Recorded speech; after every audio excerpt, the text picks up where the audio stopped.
playoff day 2 EWU Gaming. Lady V, how are you? I'm doing great. Very excited for the matches that we have to come for today, considering, Queen Walker, Stephanie, Strut facing off against each other. Perfect wars yesterday going into the upper bracket, but we had Tribe Gaming also in the lower bracket with QSFN. So we've got some exciting action today. And we not only have 2 matches, we have 3 before we get into the finals tomorrow. But why don't we talk a little bit about the prize pool and what they're actually fighting for here today, Shion? Why not? Why not, Lady V? Yes, we got $15,000 on the prize pool. First place, $8,000. Second place, $5,000. And yes, we got a third place here, $2,000. Lady V, huge prize pool on EWU Gaming. Absolutely. $15,000 on the line here in prizing, which is absolutely phenomenal, seeing EWU coming back to Clash of Clans after I think about a year break. So it's great to be here. Great to be part of the casting team along with you, Shion. So thank you so much for having me. And I can't wait to see the action. But we do need to highlight some of our MVPs from the season so far. We saw them yesterday, but we've seen a lot of changes from yesterday, so there's only 3. We went from 6 to 3, and they're in all different teams now. Yeah, you're correct, Lady V.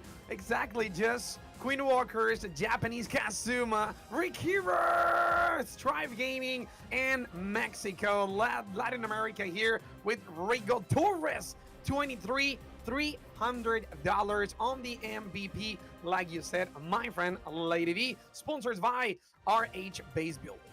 Yes, it's absolutely phenomenal what they've been doing. These are the top hitters that have gone perfect so far. So we've cut down into half, and maybe that could change tomorrow too. We'll have to wait and see what comes up. But let's also take a look at the brackets and see what we have lined up for today, because that is hugely important and plays a big part into what we have going on. So why don't you talk us through that, Shion? Sure.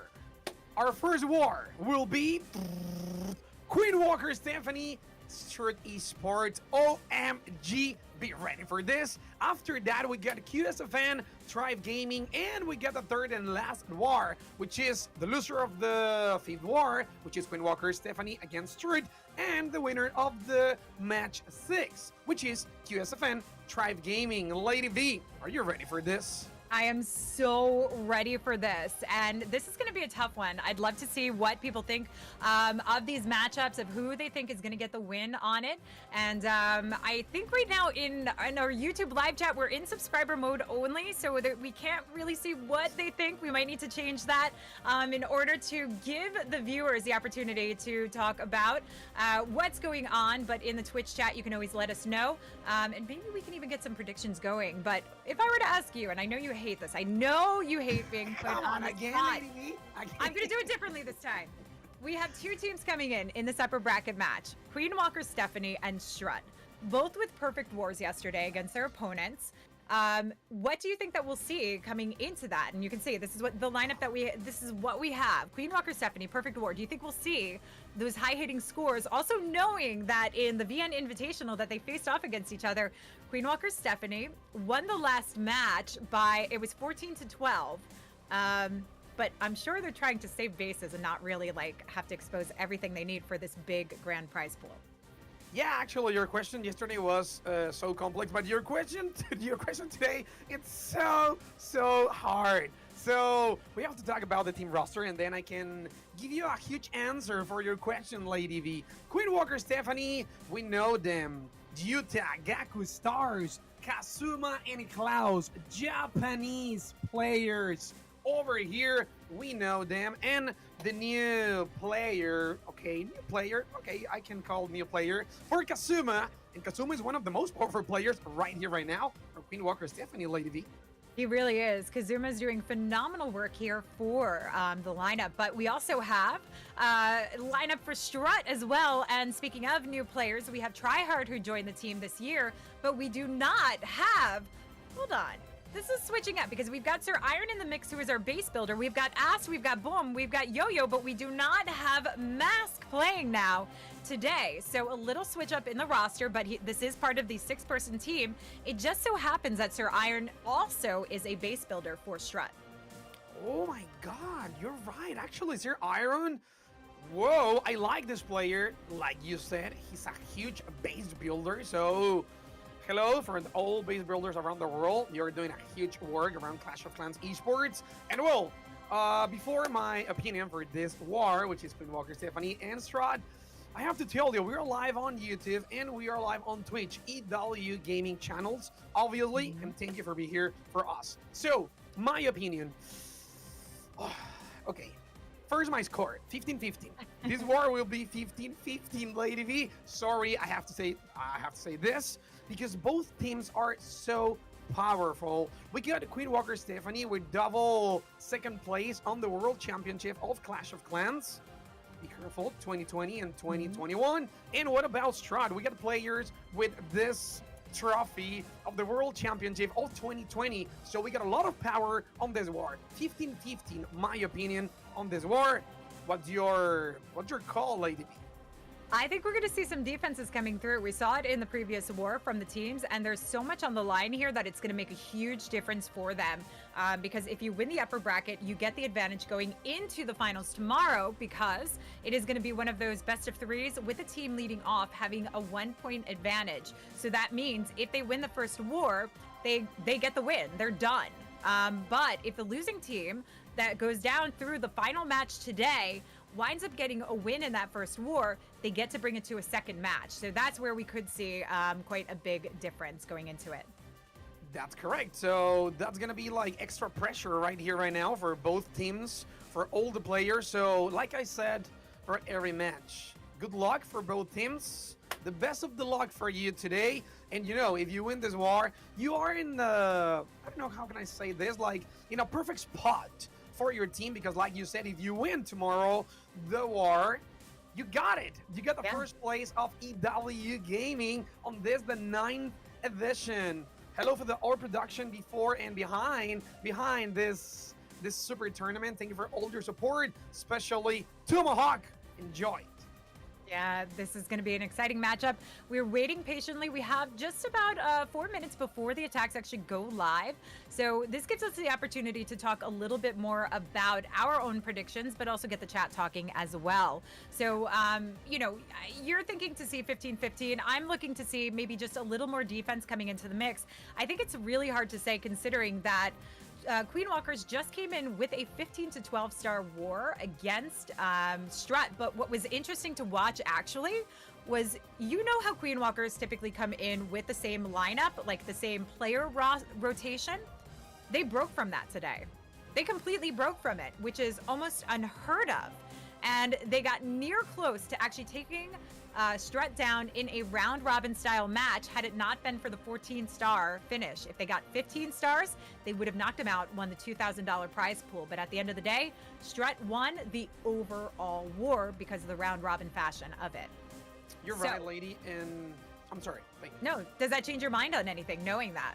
Yeah, actually, we were talking about the rotation, the position for each player, and you said that, and we have to talk about the meta of Clash of Clans right here, right now, because yesterday we got a lot of Queen Charge hybrid attacks, so that's weird for us, because the Queen Charge hybrid attack, we know that kind of attack, and that was like on 2019, so like two years and a half ago. So now we got a lot of ground attacks again. Queen Charge hybrid, the Super Bowlers attack, you know, the Pick a Smash. Well, Pick a Smash is like so today. But what do you think about the ground attacks, and what happened with the Super Dragons? Yeah, so Super Dragons seem to be dying out for a lot of players, but I like that we're seeing more variety coming into it. Yesterday, we saw a lot of those ground attacks, including the hybrid, which you don't often get to see. We have a lot of Lalo players coming into the mix within these teams. I expect to see a lot of that coming through from both Queen Walker Stephanie and also Strut. However, we have seen a difference of a lot of players also using the Drag Riders. Despite the nerf, Drag Riders are still strong, and they work really well when you use the power of the heroes along with them. Strut has even actually kind of shaped some of their plans that way, moving more towards that direction, which does give the element of surprise. So that's what I'm curious to see. I expect to see a lot of that coming in from Tribe Gaming, as well as those Hydra attacks. Yeah, exactly. I want like Valkyrie's army, something like that. Like, the captain for the X team, the Taiwan team, and Yeah. it's like XVV, the captain, he loves the Valkyries, and he's Texas, it's on fire, like so crazy. Why not, people? So we need more, I don't know, like crazy attack, like super balloons, or more skeleton donut, something like that, or the new skeleton donut. Like, it's like, I don't know exactly the name, but it's could be like skeleton bats donut, something like that. It's so crazy. Why not? So please, players, we need something new today. I actually, so I call it the Skelly Jelly Donut, and I did this to Itsu one day during one of our broadcasts, our co-cast together, and he started calling it the Skelly Belly Donut. So I think he was thinking about all those jelly donuts in his belly, so it became like the Skelly Belly Jelly Donut. But oh my anyway, God. but we are actually, Carbon and I were talking about that earlier. We are seeing it a lot more, and we'll point it out as we go along. But one of the reasons that we actually do see it quite a bit these days with the bats in particular is because bats actually target defenses. So if they're surrounding heroes, they will not go for the heroes like Skellies would. But Carbon also pointed out the fact that they're slower moving to actually produce rather than Skellies.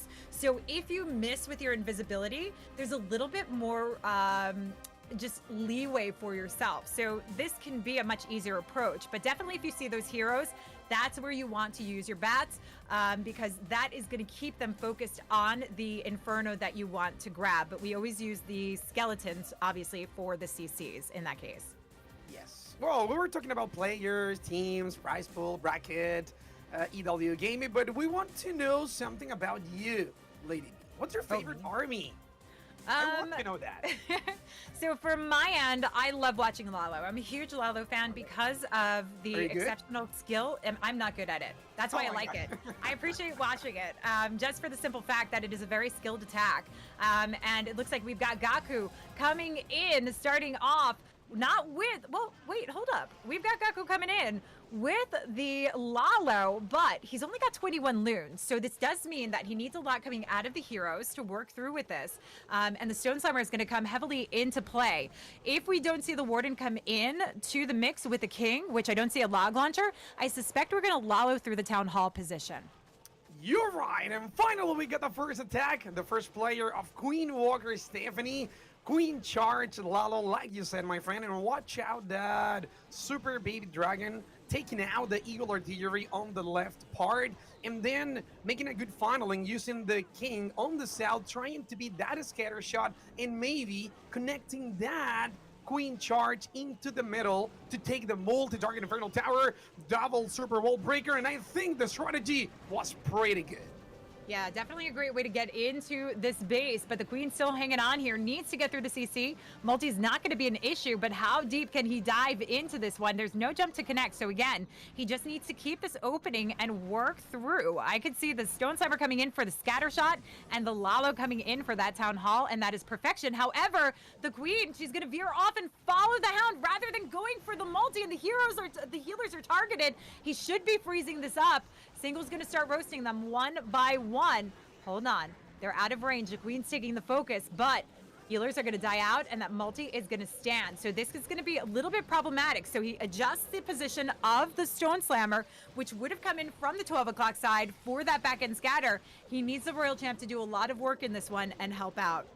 You're right. Actually, we have to talk about two details. The Queen charge is taken the wrong way. That's the reality of this. And the backup plan was pretty good using that Stone Slammer. Now, he has to solve the last part, the last scatter shot with that Tesla farm and the enemy Queen. This is going to be hard. We get the last rage spell at the end, the royal champion, the last dragon rider. We don't have more troops. We got a lot of skeletons and Lady B. We get the first defense. Strut, boom. Not today, Gaku. Woo! Oh, 34 seconds left to go. Not enough to get through this, even with that Royal Champ ability trying to get through the scatter shot. That defending queen is going to knock her down along with it. And this is exactly what Strut was hoping to start off with, especially coming in from that match against Queen Walkers. Let's see, though, the answer, the response that Strut comes in with, because that is going to be critical here. Like I said, we're going to see some of the best base building coming in for this matchup, because if you cut across into the finals for tomorrow, you save yourself one war and you give yourself an advantage. Whoa. Okay, 86%. Okay, I have to talk something about this. I have to do something about this percentage. In my opinion, it's not good. In my opinion, a good percentage, it's 90% or more. 95 or more, in my opinion, it's almost a perfect percent to find a good tie war at the end, and obviously to get the win for this war. So be careful, Queen Walker Stephanie. We have to try the base builders of the Queen Walker's Stephanie team. And I know both teams, and both teams, players and everything, they have good base builders behind each village. So I'll be ready for this. They do. Both of these teams really are phenomenal, both offensively and defensively. And I want to point out, look at Yo-Yo. He is traveling. He's on a train right now as he's playing. So he's going to keep his fingers crossed that he doesn't actually lose out on connection here, because that could be really problematic. But he's got his mask on, being safe as he's out during COVID, and still getting his attack into the mix. But we've got the Town Hall taken down nice and easy through the blimp. This gives the Queen the opportunity to get the CC lured out to her where she's not taking on any damage, and already has the pass open to get into that scatter shot position, plus a jump to lead straight through into the core of the base. The King can do some excellent work over by either the scatter shot or the Eagle artillery position to line up for what this Lalo needs.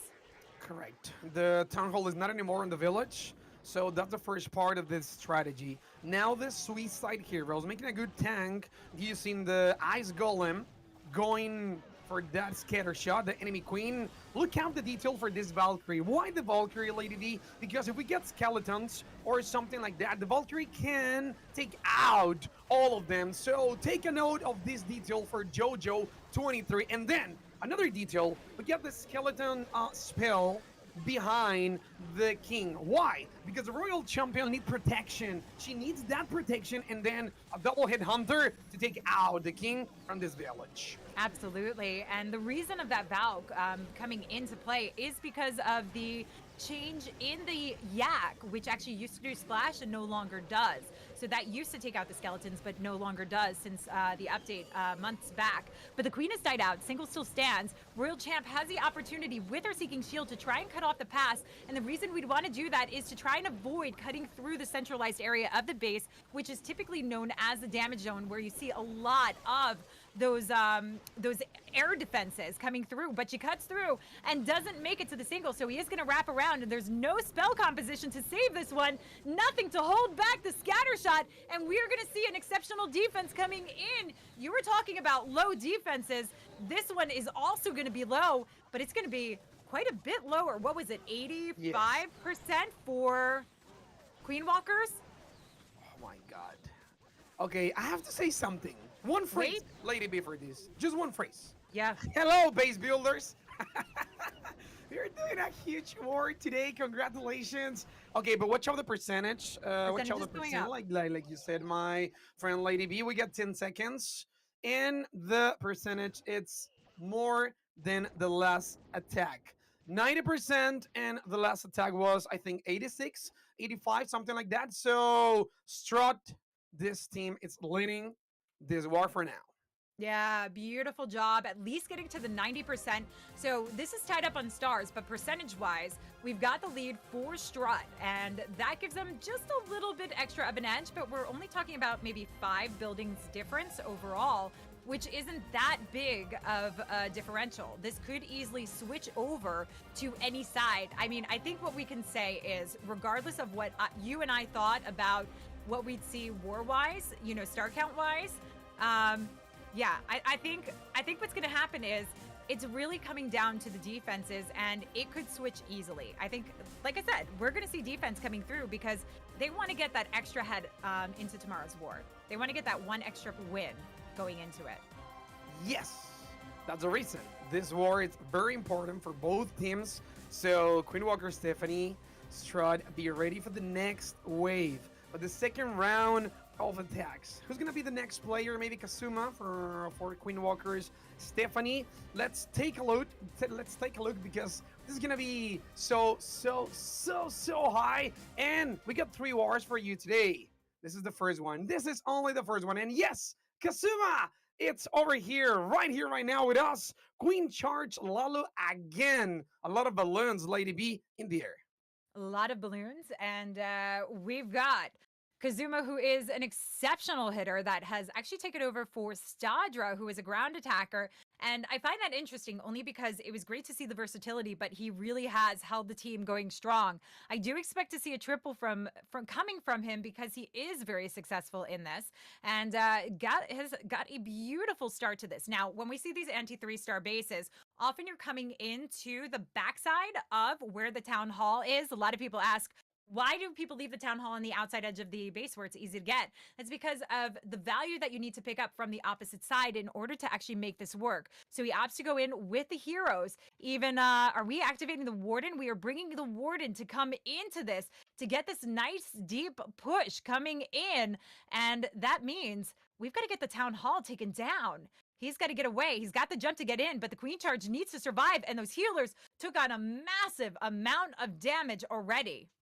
The log launcher is doing a huge war on the middle of this village. Double Jetty. Watch out the last part. Watch out the Queen Charge. Taking a lot of time in the north. And the Queen Charge has to take the town hall on the south on the 6 o'clock. Now, watch out the King. Trying to beat the multi-target Infernal Tower, but the plan is so wrong. And the Queen Charge can go to the right, maybe can go to the left, or maybe can go to the south. Finally, trying to take the town hall. Now we got an X-Bow, Rage Pill, the healer, it's in a huge problem, and finally popping it up the special ability. Okay, Kazuma. Oh, it multi-kicks down the healers. Woo! The healers go down, and that's not what is needed at this point in Vizzy for the Queen, but there's nothing to carry her along. This is a huge problem for Kazuma now to try and save this one. This means he has to Lalo through the town hall with no Warden to at least spare getting the 2-star. We've got the Royal Champ and her ability. He does spare the Queen, which is helping out, but there's really nothing left for her. So it's a matter of the Loons and the Royal Champ to get this done. With a freeze and with a rage, the Royal Champ can do it. Okay, Royal Champion, double free spell, triple free spell, 1,000 of free spells trying to take the dawn hall is down! Finally, in the south, and watch out the right compartment. We got a lot of balloons, but we got a lot of damage. The DPS is so high, especially the enemy Queen. No, not today. Oh my goodness. Kazuma, oh my God. No triple today on both teams. And it came so close to the recovery. I got to commend him for losing out those healers and having the Queen dodge and dive in different directions to get it to the 90% is huge.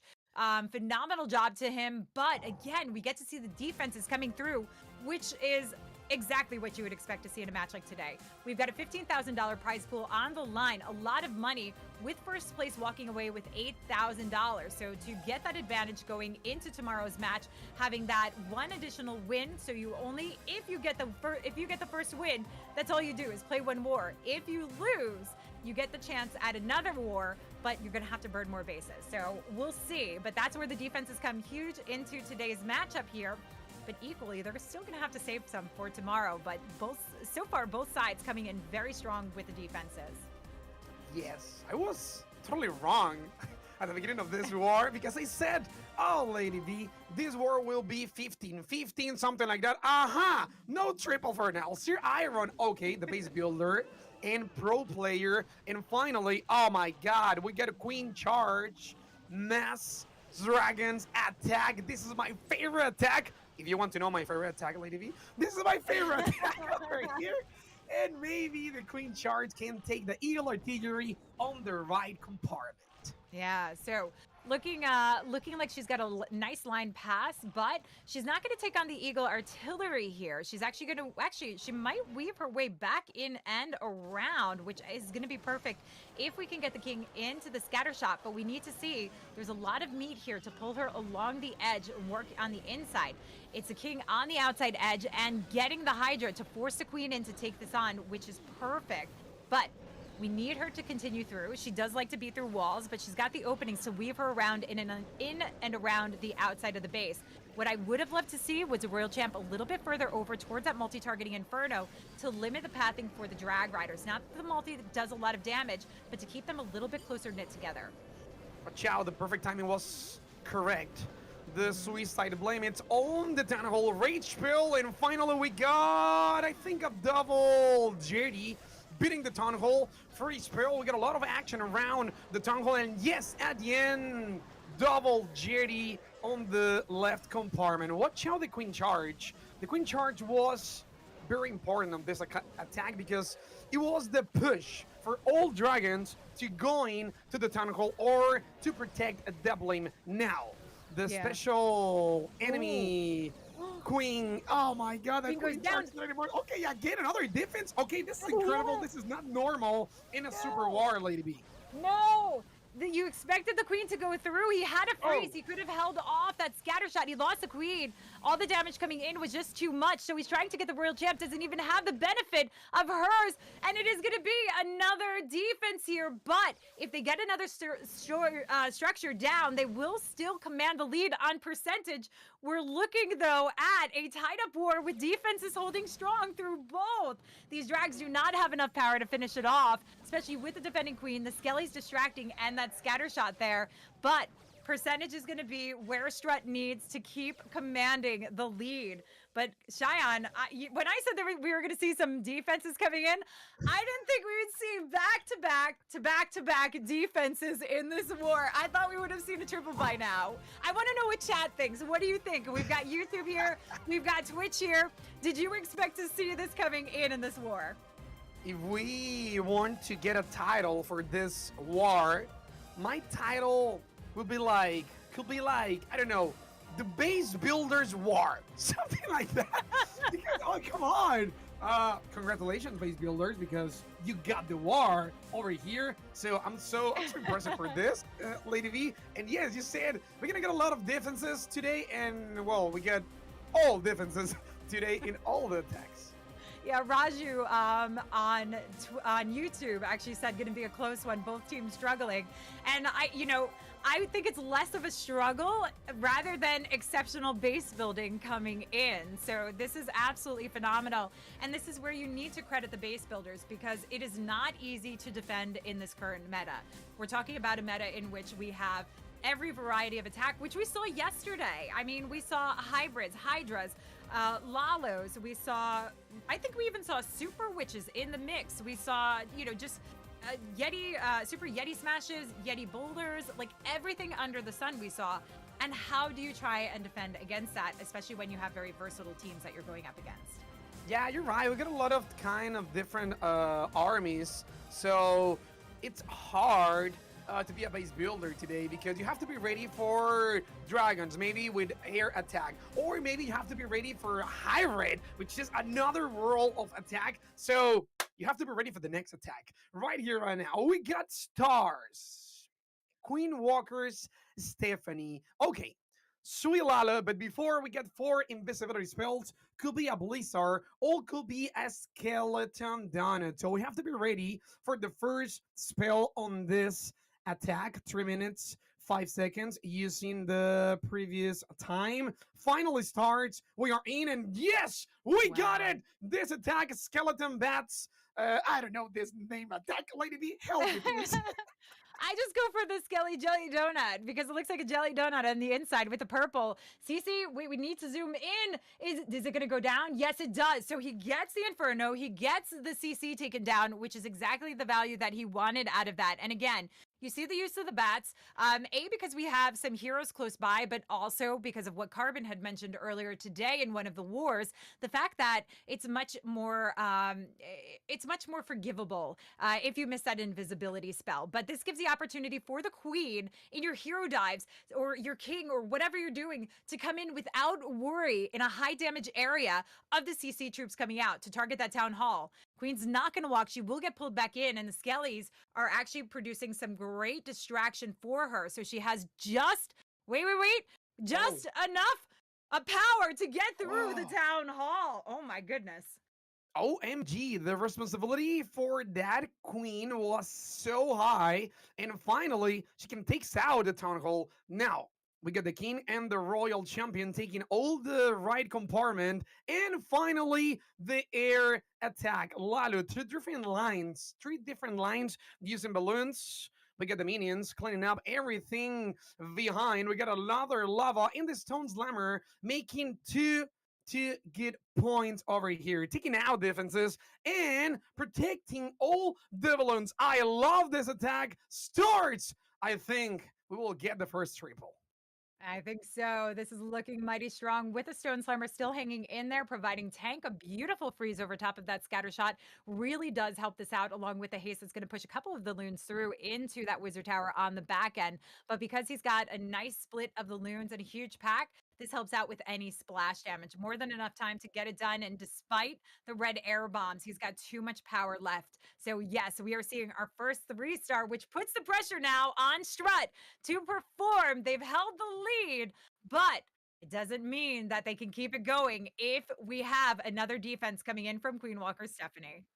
Even the tornado trap looks good at the end of this attack because it was beautiful. The balloons going around and around for this tornado trap. And finally, we get the first triple over here. Queen Walker, Stephanie, and maybe we will get a lot of triple after this attack. So be ready for the next Strut attack in a few more seconds. Yeah, so Tryhard will be up next here. Waiting patiently to get his attack in. Now, we see Tryhard coming in with like a lot of Zapquake attacks. Zapquake Lalo, definitely one of those ones that he excels at. And I like the use of Zapquake because it really can section off a lot of a base. And when you're good with your heroes, whether it be a queen charge or just a hero dive, which we know the power of the heroes, especially because of the addition of the pets, it can add so much more to it. The same as it does for the super witches. Correct. The next attacker could be Tryhard, I think. We need Tryhard on this war right here, right now. In my opinion, Tryhard, it's guaranteed for this team. And Tryhard could be like a Lalo, huge Lalo, maybe. Oh, we got Tryhard. Oh my God, yes! And using a Lalo! Oh! Be ready, LadyB. I think we got a Blazer right here, right now. Yeah. This, the perfect timing for the invisibility spells. Need to be perfect. Rage spell, every 4 seconds you have to work with this invisibility spells, and the town hall is down. The blizzard was perfect. Absolutely. And gets the CC lure at the same time, taking down some of the troops already, but gives the rest of that. It actually slows down the super minions' powers, but does drop the poison spell. So the queen can take it out much quicker, much easier with limited damage coming into her. And that's the biggest problem, especially because she has nothing to protect her except that unicorn and the ice golem. So drops the invisibility spell to ensure that she doesn't take on that heat, that she gets healed back up, because look how low she went. He's got to keep her going, and she needs to get healed up. Ice golem freezes up the surrounding defenses as the king takes on the distraction for the remainder. She takes down that warden tower, but she needs to get to that core of the base, get inside there, and take on the multi-targeting inferno. This is not going to happen. She's got the ability, but only a freeze to hold off those surrounding defenses. Oh my God, watch out the queen. The queen is taking the middle of this village. That was the hardest part over here. Now we got a wall of balloons in the air, free spell. We get the royal champion under those balloons. And finally, the queen is not anymore in the village. Tryhard needs to protect all the balloons for that multi-target infernal tower. I don't like it.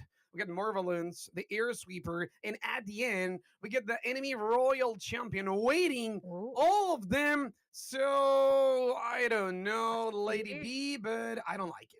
Oh, the Warden ability going over the Royal Champion to extend her ability into the back end of the base. This could be what it needs. He's got a haste for the Loons. He's got a freeze for the single and keeping that Royal Champ alive with the unicorn on her. This could Oh, turn back around. That was smart thinking from Tryhard with the way he lost his queen. Here's the freeze. Royal Champ still holding on to the ability to get through the back end defenses, waiting for the last 4 remaining ones, but the Loons need to help out. oh! Give her the extra boost here. 42 seconds left to go, and it is a matter of cleanup, Shion. He manages to pull this one through despite losing out that queen from the start. Fuego tryhard! That was incredible! The last part was insane! 20 seconds! Yes, you did it! My friend, what attack! Oh, I can imagine this final part of this attack. Try hard. I tell you, guarantee for this team. And we're already finished the third wave. So the next attack will be awesome on the Queen Walker's team. Klaus, it's oncoming, I think. After that Yuta, we know that player close wars on this rotation for this team. So be ready for the Klaus attack. Maybe, I said maybe, could be a creative attack. Why not? Yeah, I mean, it could be a creative attack, but I think with what's riding on the line, it would be very risky. We've already seen him come in today earlier with a creative attack, and unfortunately it did not go quite so well. So I think that's the biggest problem that he has to worry about. They have to play it safe knowing that they're still tied up here, but Strut holds a % lead, so it would be super risky for Klaus to do anything that was like out of the norm. He's got to go for those clean cut runs, which we know him for, which tend to be Lalo attacks. It's one of his strong suits, and that's what I expect to see him come in with. However, he is a versatile attacker, so could switch it up, but I think he would go with what he knows best. Yeah, you're right. Actually, I think Lalo equals no risk. Oh, he's going for a 3. Simple like that. He's going for And the as you said, we got a Lalo, but using 3 super giants. No, but Okay, he's going for the scaly. He's going for the scaly bat donut here, Yeah, and he's going to go for 3 different items: the multi, the single, and for the multi, the single, and the CC there. So sorry, I got so excited because he's going for some big value in this one. No, I'm so excited too. And watch out, this strategy, like you said, we get finally this so powerful strategy, but it's so complex. We need a video to explain this with details and everything, because you have to need a perfect timing. You have to make a huge zoom on the village to put all the spells, like, I don't know, LadyB, it's so hard to use this strategy. So congratulations, Klaus, you did it again. Yeah, beautiful opener on this one so far. Getting the 3 combination of the wait. He didn't get the CC down though. CC stands. This is gonna hurt, Shion. This is bad for Klaus because he now has to contend with this.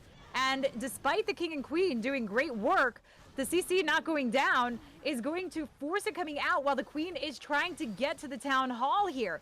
He freezes up the expo to get to it, tries to hold on to that ability so she can get through. He's got 1 more freeze to try and hold this off to ensure that the queen, but she should just hopefully be out of radius of the CC to get it down through with the ability. But this does mean that the Lalo might have to come into contention with it. Correct. Now the queen and the royal champion, both heroes taking out the tentacle on the north compartment.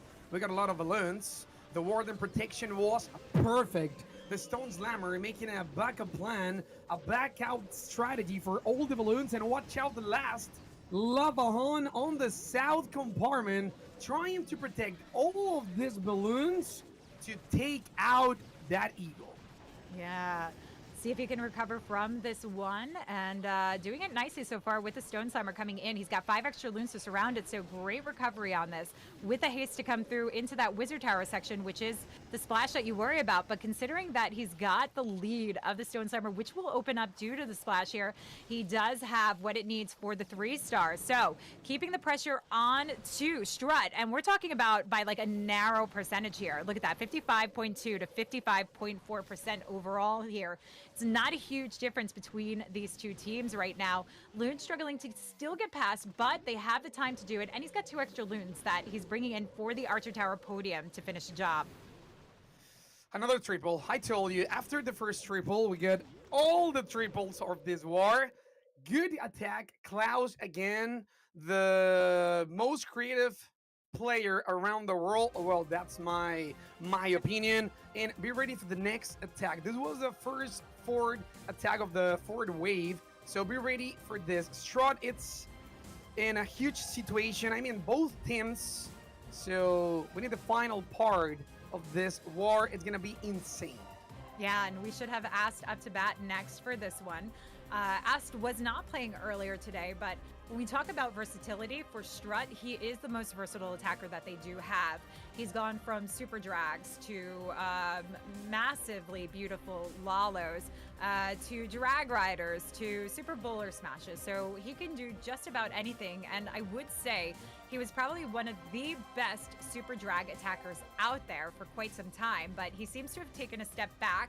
If they're worried about a time factor, we could see him coming in with this, possibly.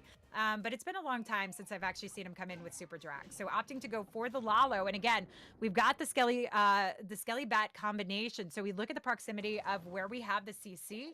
You can see that we have coming right into the core. He gets a widespread for the multi. That's the biggest problem when you're coming in with Lalos that you want to get taken down. And again, with the surrounding heroes, this is why we use the bats for that particular reason. Skellies do take down the CC, and now we've eliminated that damage zone where we expect to see a lot of the air traps, so the Loons can surround and circumvent that position. You seen that flame, he can take out the scatter shot and maybe the multi-target Inferno Tower on the south side of this village. Now the tank gets so good.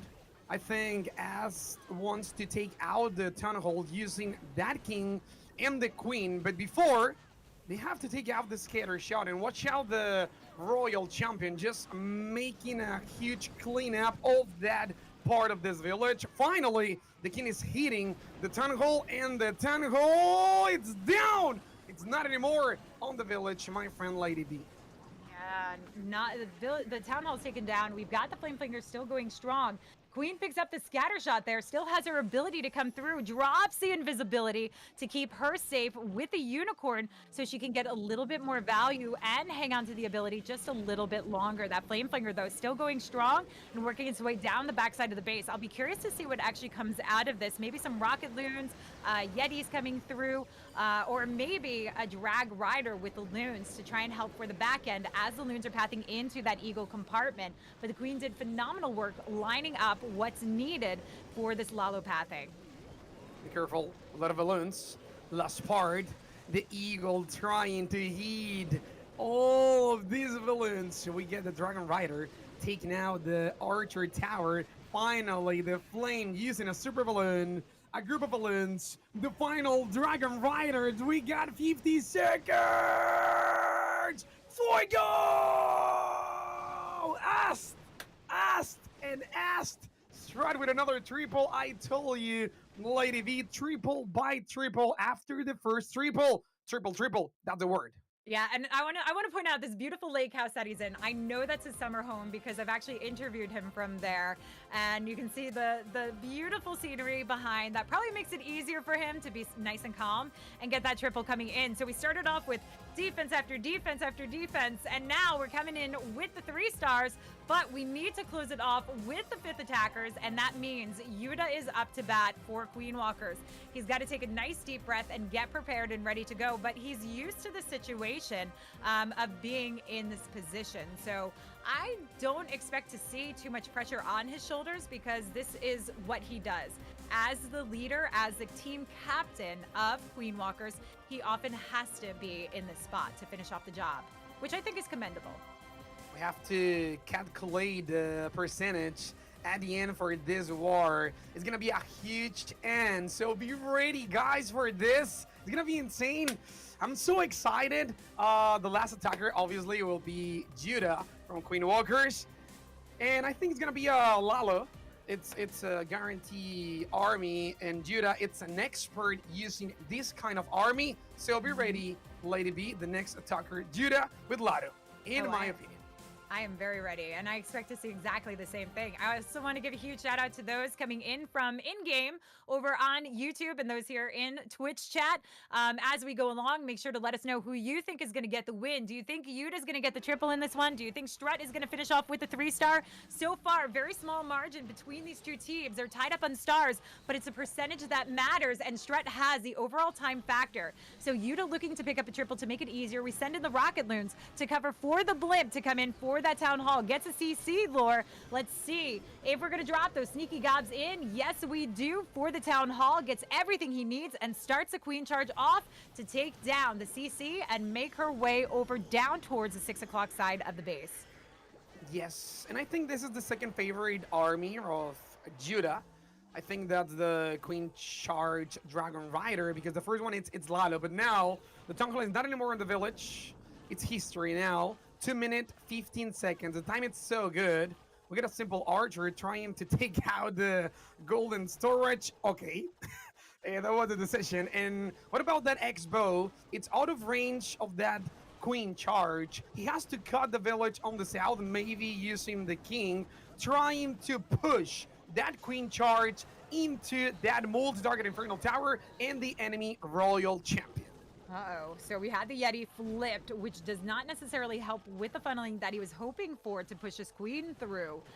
So the king does need to do some work. We've got some loons on the outside edge. King going for the inside corner pocket at the 9 o'clock side. Distracts the single targeting Inferno, so he doesn't have to pop that ability, but you can burst the ability as well and use those barbs as a nice, easy target. But this is going to clean it up perfectly for the Lalo coming into it. But the queen needs to stay on track for the multi to ensure that it goes down, and she should go back in once she takes down this wizard tower, unless, oh no, unless that archer tower and the Teslas are a little bit too close. Wait, she dies out despite the healers and the rage, just too much damage. Come on now, Yuta suffering here, and this is gonna hurt for the remainder of his attack coming through. Okay, we have to activate the backup plan. Royal Champion, that hero needs to take out the multi-target Infernal Tower on the south compartment, but this is not good. We get the last two Dragon Riders, one in the north, one in the south. We got the air target X-bow at the end, and finally the Eagle. Oh my God, Tier Iron, one of the base builders of this team, Strut. Wow. Is stopping the Judas attack. Oh my God. I gotta say, you know, I think the choice to go with those drag riders is maybe the biggest issue on this one. He does switch it up away from his usual Lalo, and that is part of the problem here. Though the queen going down certainly did not help in matters, but there still would have been an issue because I kept looking around and seeing, like, where were they? Where were those drag riders in the mix on this one? So this gives huge advantage now, especially because of the percent to Strut. Even if they 2-star, this is an easy win for them to go into the upper bracket. But let's wait and see, because it ain't over yet. You never know if there's going to be a 1-star. We've seen teams that know each other very well wind up baiting each other, and this could be the case. You could have some nerfs coming into it, but I believe we still, let's see, we've seen Yo-Yo. Oh, we haven't seen Sir Iron, who just came up on defense. Yes. Okay, Lady B, the last attack. 2 stars, 90 something. I think it's enough for Strut to get the ticket for the grand final on this huge tournament, which is EWU Gaming. $15,000 on the prize pool. The pressure is so high, it's like a huge explosion, like that. So we're ready for the next attack. It will be awesome. Like what? Huge explosion, like what? Like that. I'm still waiting for our Fuego, like little counter on the bottom for how Fuego an attack is.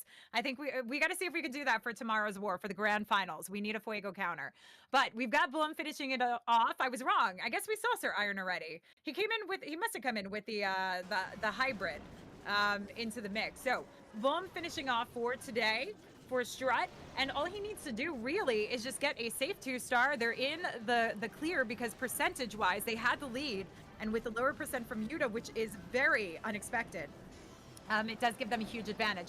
But we'll wait to see if there's any slip-ups or Bates waiting for him in the back end. Freezes up and poisons those super minions, trying to slow things down because the Queen's taking on a lot of action here. One more freeze going in. He's investing a lot, but he needs to ensure that the Queen stays alive. The DPS is so high, the damage is so high for that Queen charge. The Flame was a little bit late to protect the Queen finally. Watch out, the last Super Wall Breaker taking out that wall, and then the Queen charge can take the single target Infernal Tower on the middle of this village. Now the fly. Now the air attack. Watch out, the Warden protection needs to be perfect, LadyB, to protect all the balloons and maybe trying to be the last rage spell on the Town Hall to get out all the balloons for that damage zone. Yeah, this is looking stunning so far. Look at how far the Queen's actually carrying on. Beautiful approach to take on the scatter shot, also distracting the scatter shot, I should say, and taking down that expo. She's got the opening into the scatter shot compartment as the loons make their way through and has a rage to keep her going, but doesn't get the healers in. Kind of expects the healers to walk through, and that is going to be the unfortunate mistake here because the healers could have survived her through that scatter shot, and now down they go. So it's up to the loons to finish this off. But either way, even if it didn't triple, even if it doesn't triple, he still has the win for Strut to move on into the grand finals. Fuego, fuego, fuego, fuego, fuego, LadyB. I have to say this. I'm so sorry. Finally, Strut with the grand final ticket. Oh my God, Queen Walker Stephanie on the lower bracket now. Whew. Okay, we have to watch another war with Queen Walker Stephanie, obviously, after the next war. So Queen Walker Stephanie with the last opportunity to get the grand final ticket. This was top bracket, upper bracket war. Don't forget that. Yeah. So if we actually take a look at the brackets, that'll give us the opportunity to see where this war is going on. This was phenomenal war in how close it came. You predicted the 15 to 15 star war, which I think anyone watching yesterday's matchups would have thought. And here we go. We got to give the huge congratulations first to Strut, who is the winner of this one, getting the win, which means they advance on into tomorrow's matchups. And we will get to see them. Well, we don't know who they're going to face off against, but we will get to see the lower bracket war. And we know that we'll see Queen Walkers tomorrow, later today, facing off against the loser of Tribe Gaming and QSFN. And I mean, this was a phenomenal way to start for both sides, showing the power of their defenses. But at the end of the day, Strut getting that win. And here you go. Strut Esports go on to tomorrow. We won't see them for the rest of the day. This gives them a little bit of a much needed break, I'm sure. And Queen Walker Stephanie, unfortunately, they do get a little bit of a break, but they're going to have to play later today. They've been playing all morning, and they're going to have to do a little bit more. But next up, we actually get to see QSFN versus Tribe Gaming and Shion. Who do you think would actually win and get to face off against Queen Walkers?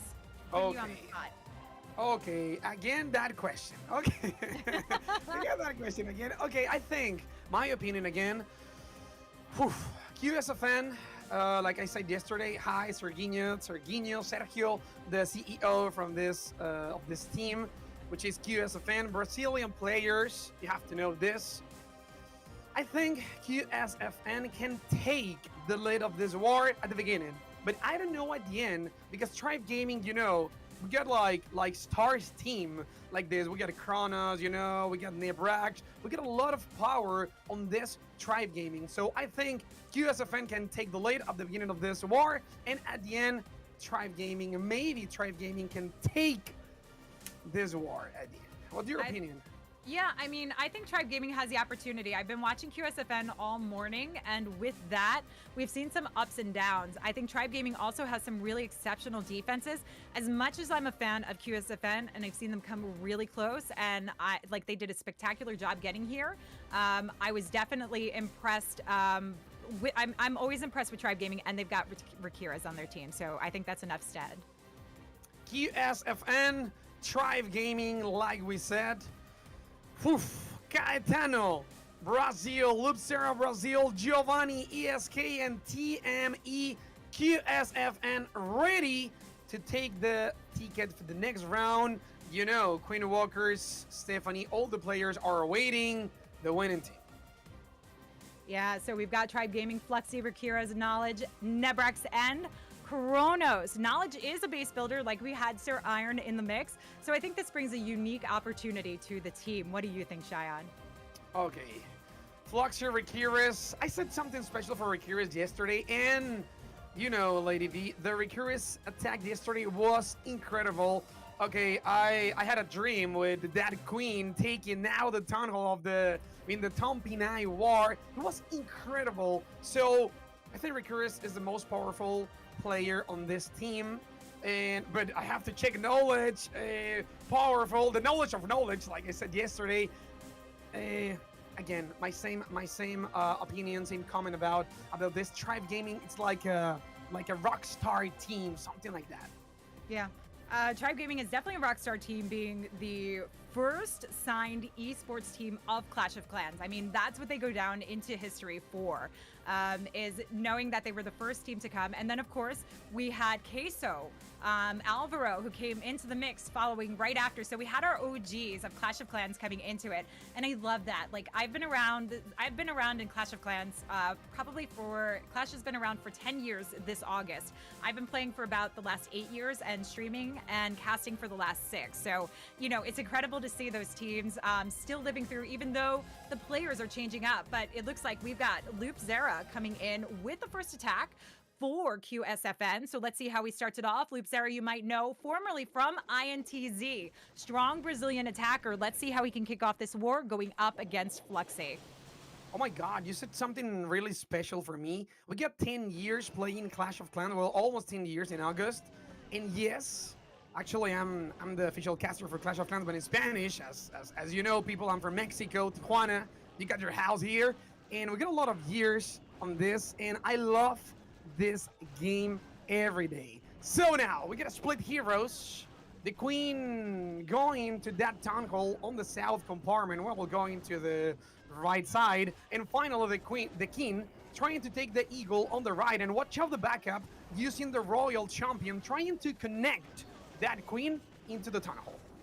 Yeah, getting that queen into the town hall is going to be huge. Royal Champ helping with those Teslas along the outside edge of the base. The king taking on the eagle is going to make a proper connection here, but that queen is all about the town hall, and that's what we need to get down. The Lalo has kind of a wonky path that I'm a bit worried about, because we do have 2 multis to worry about, and the king doesn't take down the eagle, so he's got to start off the scatter shot early here and get those loons coming in to ensure that he gets the force into the multi-section of the base. This is where we're going to see potentially a lot of power of the Warden's Tome, because we've got the queen just at bay. The multi there, this is going to get exceptional push coming in from it.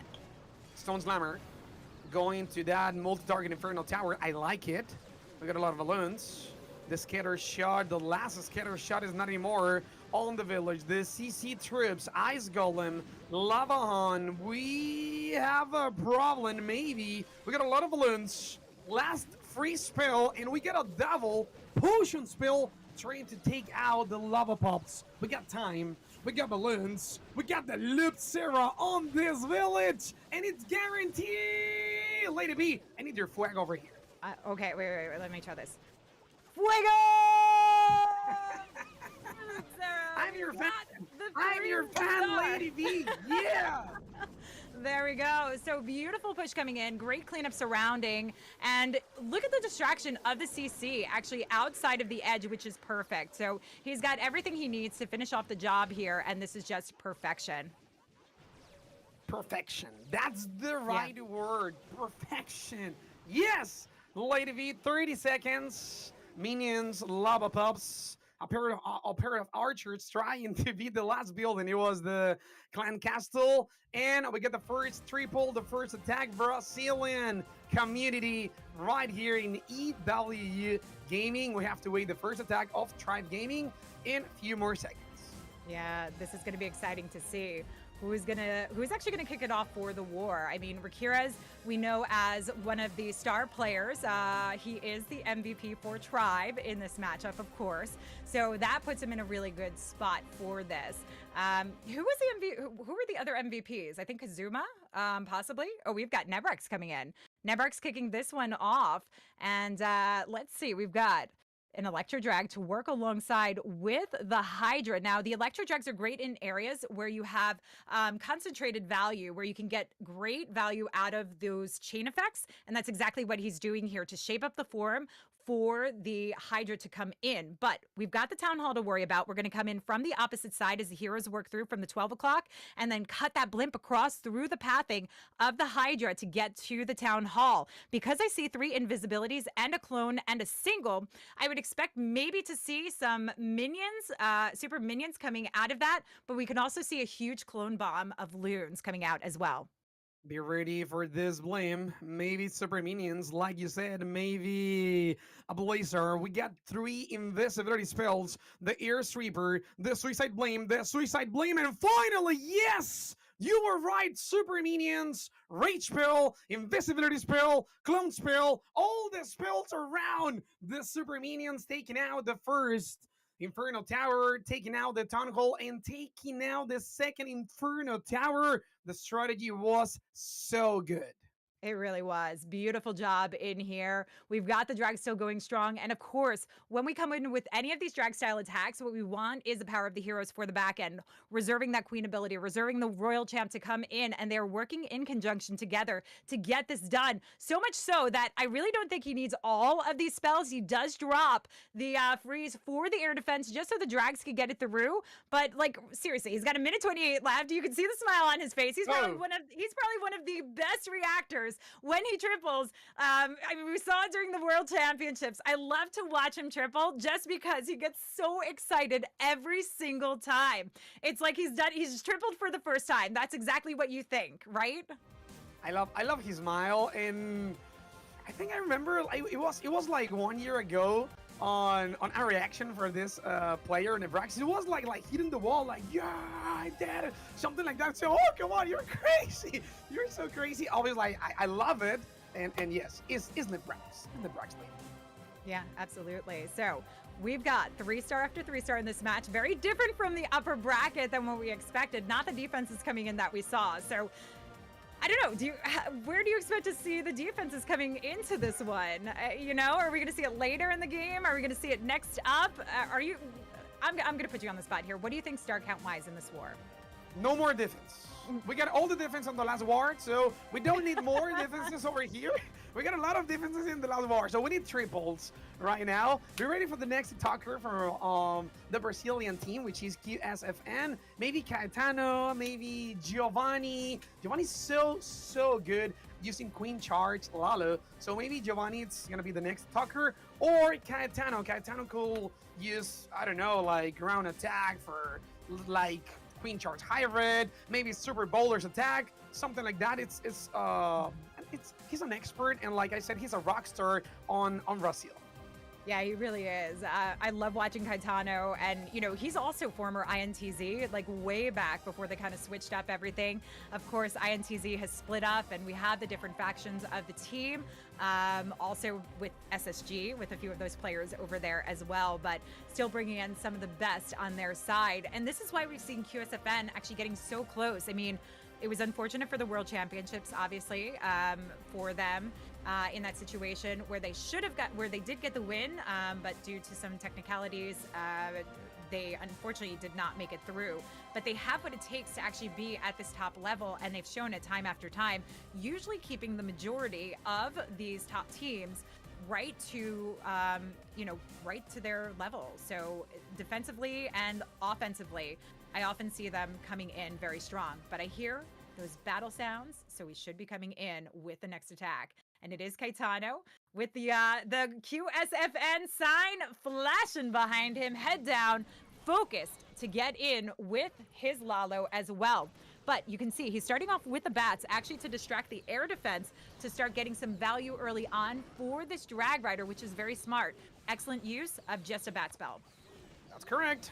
Now, I love this. Watch out the air defense, using a free spell to get more time for that Dragon Rider. Oh my god, this already was not good. That's my last comment on that left compartment. Now the Ice Golem trying to be a good tank for both heroes. The King trying to get the scatter shot, and maybe Okay, we have no more super wall breakers. We have no jump spill.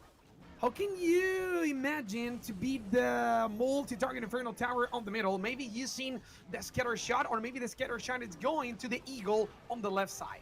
My goodness, this king really picking up some power, but the queen would have been better on sticking inside of the base. Royal Champ needs something to provide cover so she can get the multi down. She's used the ability. She does focus, gets it down, and now contends with the CC troops, which is perfect because this gives the queen more opportunity to pick up some value with the ability intact. Now we're going straight through the town hall, which means we need a haste or a rage through that warden ability to get through past, but we also have a heal for this, which can help coming in past, well, as we make our way towards the scatter shot to keep those loons nice and safe and sound. The rage spell was pretty good to take out all the balloons, trying to get the last scatter shot. Tornado trap. I don't care the single target Infernal Tower. We got more balloons, and more balloons around this village. We have to take care about the Stone Slammer. The Airstreaper can hit. A lot of balloons taking out that scatter shot. LadyB, the final part of this attack. Watch out, the last Airstreaper. 50 seconds, and at the end, maybe the queen using the special ability, trying to take out the last part. I don't think so. I don't know. Oh my god, Cayetano. Oh, Cayetano. Okay, so the 80 stands, but the queen only has a unicorn. That giant bomb did not do enough. You could see the frustration on him. 35 seconds left. The queen's got a lot of work to do and not enough time to get it done. While she could potentially do it herself, the biggest issue is actually the time factor here because a cannon's not going to take her down. You've got the storage. Wait, there's an archer on it, but only one archer is not going to get this done. This is unfortunate. You can see the despair. You can see the frustration on his face, and that puts him back. Percentages where, you know, you talk about being above that 95%. Can he get to the 97, 98? Looks like 98% is where he's going to stand, which, you know what, Cayetano, hold your head high in this one, because if you can hold a defense against Tribe Gaming, that 98% really can come in strong. So we'll have to see who's next up to bat for Tribe Gaming in order to try and either get that defense or give the opportunity for QSFN to take the lead. And it looks like it's going to be Kronos actually coming up to bat. Yeah, actually, we have to identify this like a positive opportunity. If you get a tie war at the end, come on, Cayetano. I don't like to see the players like that or crying or something like that, because this is a game and we have to get a lot of fun playing these games. So come on, Cayetano, come on. You got a huge team. And well, we got the Kronos attack, LadyB, using the flame. Oh, watch out, the skeletons. Finally, that Valkyrie was pretty good to take out all of these skeletons, and then the attack will be okay. We got 4 invisibility spells, maybe Skelly Donut, or maybe I don't know, LadyB, what do you think about it? So I expect to see coming into this, let's see, we've got 4 of those skellies, 4, we've got the rage. I do expect to see a Skelly Donut coming into this one, for sure, but he's going in with no bats coming into it, going for the CC and going for that single behind the town hall to help make this connection. Now, we typically talk about getting those multi-targeting infernos, but that quake really helps out in making that push there, opening up, activating the town hall so the flame flinger can actually take it down. But it's taken on a lot of damage from that mortar early on, so hopefully there's some yetis in it if he can't get it open. But what he's done, look at this, we've got the lineup of the queen to get into that open chamber. King will go for the scattershot compartment, and it's the drag rider to come in, but he's, oh no, there's black bombs. He's got the invisibility spell, does 1 knockdown to it, but the invisibility will keep it alive, and he opts to go for the king on that inside edge and use the Royal Champ to go for the scatter instead. Oh my god, we have to talk about that detail. That last invisibility spell was pretty good to get all these balloons and the Dragon Rider to the town hall. Oh my god, Kronos, that detail. You're a super pro player. Now, the queen tanking the scatter shot and then using just 4 balloons, trying to take out the scatter shot on the south. Perfect detail again We get detail and another detail. This attack, we have to make a video using this attack. Come on, Kronos. Thank you for this show. Yeah, we'll see. But he still has a lot of pathing to worry about. That Wizard Tower, the Expo, even though it's ground, still going to have to backtrack through. The using this was kind of reactionary to ensure. I think he didn't trust his drag rider getting that town hall taken down. So quick minute, drop the king. That would have worked with the royal champion to take on that scattershot position and go through. He didn't even get the multi down. So this is going to be a defense. There is nothing to save it, nothing to spare it. And let's see what the percentage is. We had a 98% that came in from Caetano. And with the amount of damage coming into this is going to be much lower. So this does mean we are tied up still, but advantage will be to QSFN, especially with this air sweeper and tornado trap holding off the loons. That's the reason of the 98% Caetano. You need to smile right now because this is a failed time. This was a huge attack. Well, the first part, the two details where we're talking about. Congratulations, Kronos, but at the end, your attack was with 85%. For now, QSFN is leading this war. They definitely are. So they've got to be standing tall with this one. That, like I said, the 98%, when he had his head down, he should not have. Because if you're gonna like miss the mark, hitting by 98, 99% at the beginning is not a bad place to be. So QSFN needs to follow this up. We've got TME, aka Berna, not Bernal, Berna, coming in to follow that up. A 3-star would be huge for them because that will continue their lead on percent at very least. Bernal? You said Bernal? I'm just kidding. Berna. Yeah, no, Berna. I call him Sus Bernal just because when I started talking about, like, somebody told me his name was Berna, but it's Bernal. I call him Sus Bernal, but Berna. TME, QSFN. Now Ice Golem. Finally, we get a Soy Lalo.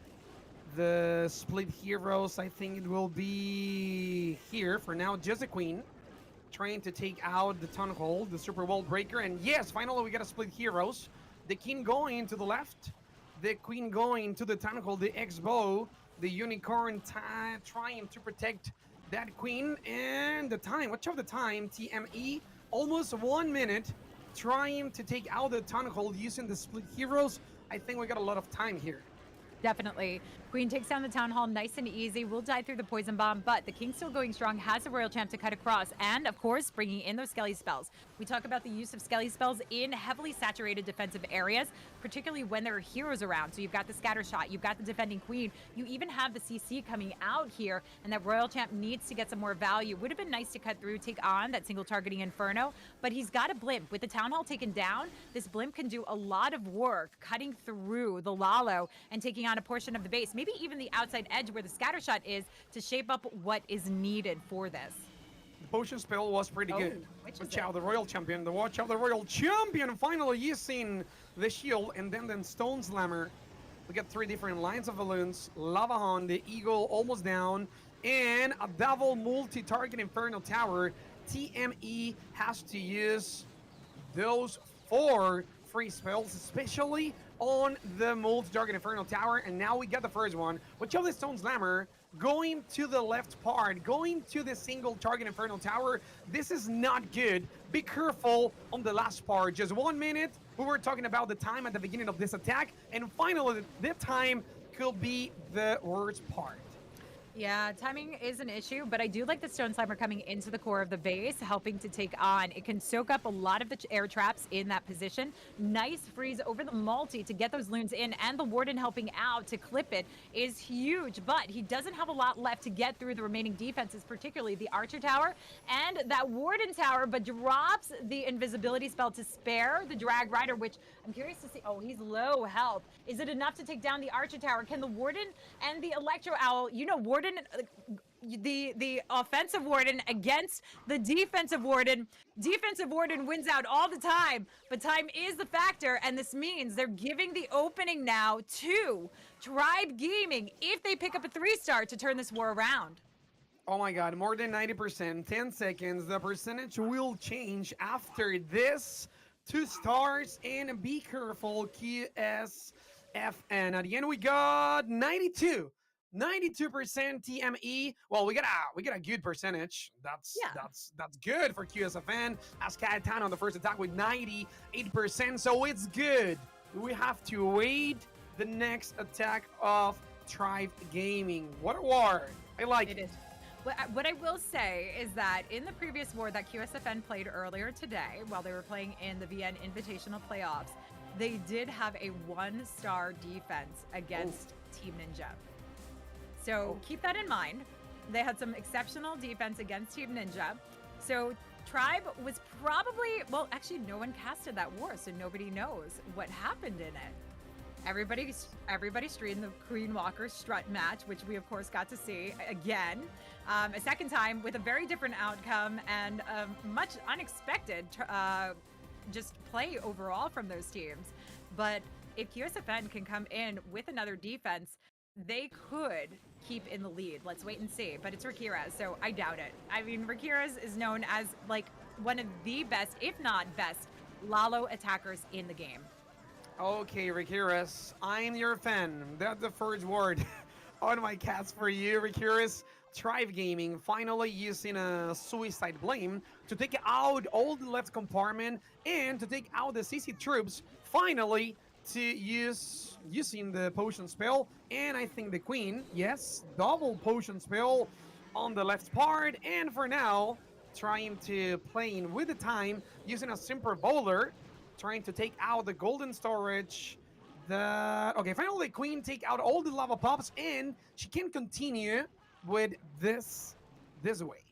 Yeah, she's on a good course leading towards the town hall. You can see the bowler, which is really nice. I mean, we get to see more bowlers again, also with a nice update since we have those super bowlers that do a lot of work. And when you can find that value, it's perfect. But it shapes up what the queen needs. We've got the giant also taking the lead here, has the opening for the town hall. But the queen also has a nice narrow push into the back end where the single stands. But she's not going to get that far since she doesn't have any healers. It's really mainly about taking down that town hall here as the king comes across with a Royal Champ to cut through. Now the Royal Champ has the opportunity to try and get to that multi-targeting Inferno with the invisibility spell, but it depends on the course of her direction, and that it's that air sweeper that would drag her in. Launches the Seeking Shield, and she goes for it, drops the invisibility so she can get it, but we need to clip those loons, keep them nice and safe, and get that down fast. But we want to wait for the queen before we use that warden ability.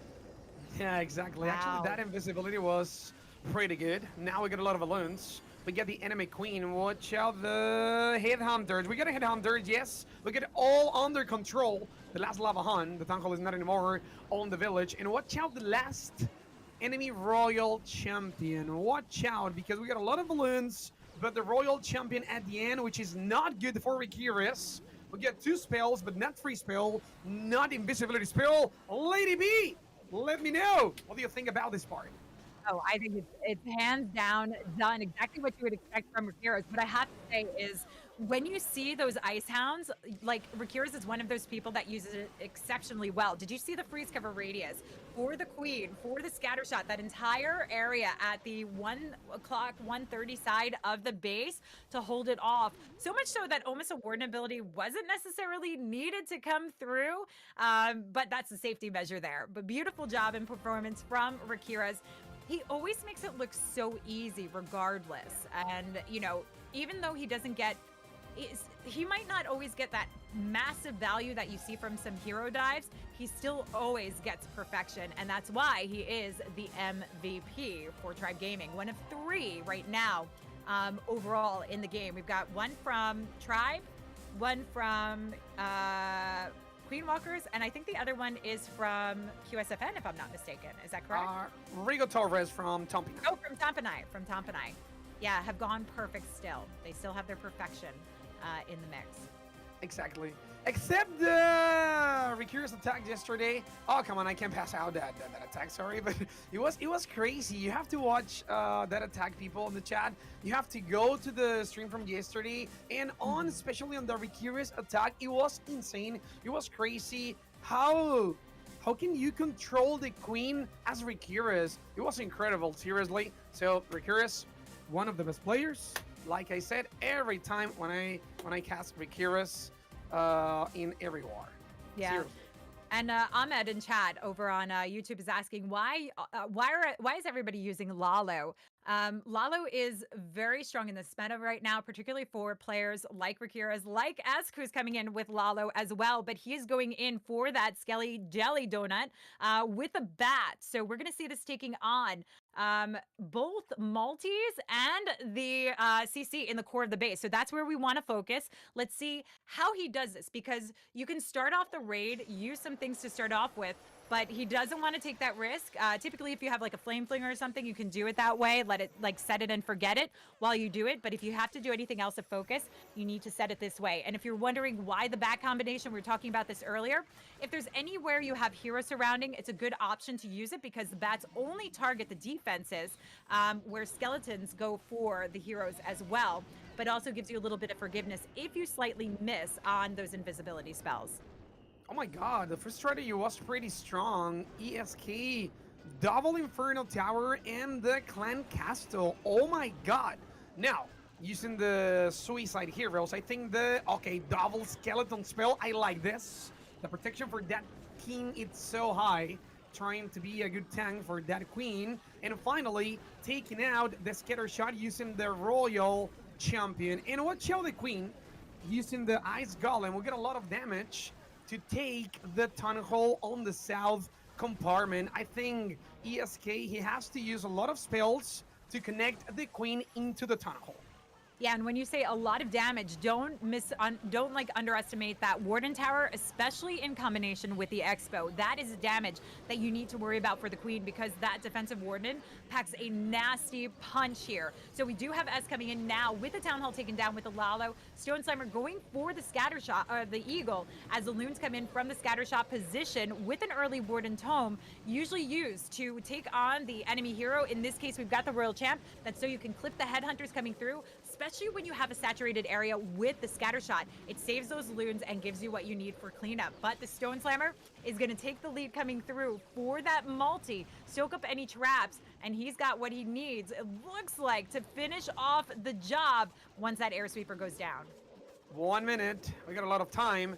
We got a lot of balloons. We got a lot of time. So ESK, QSFN, I think it's going to be a triple, a huge triple.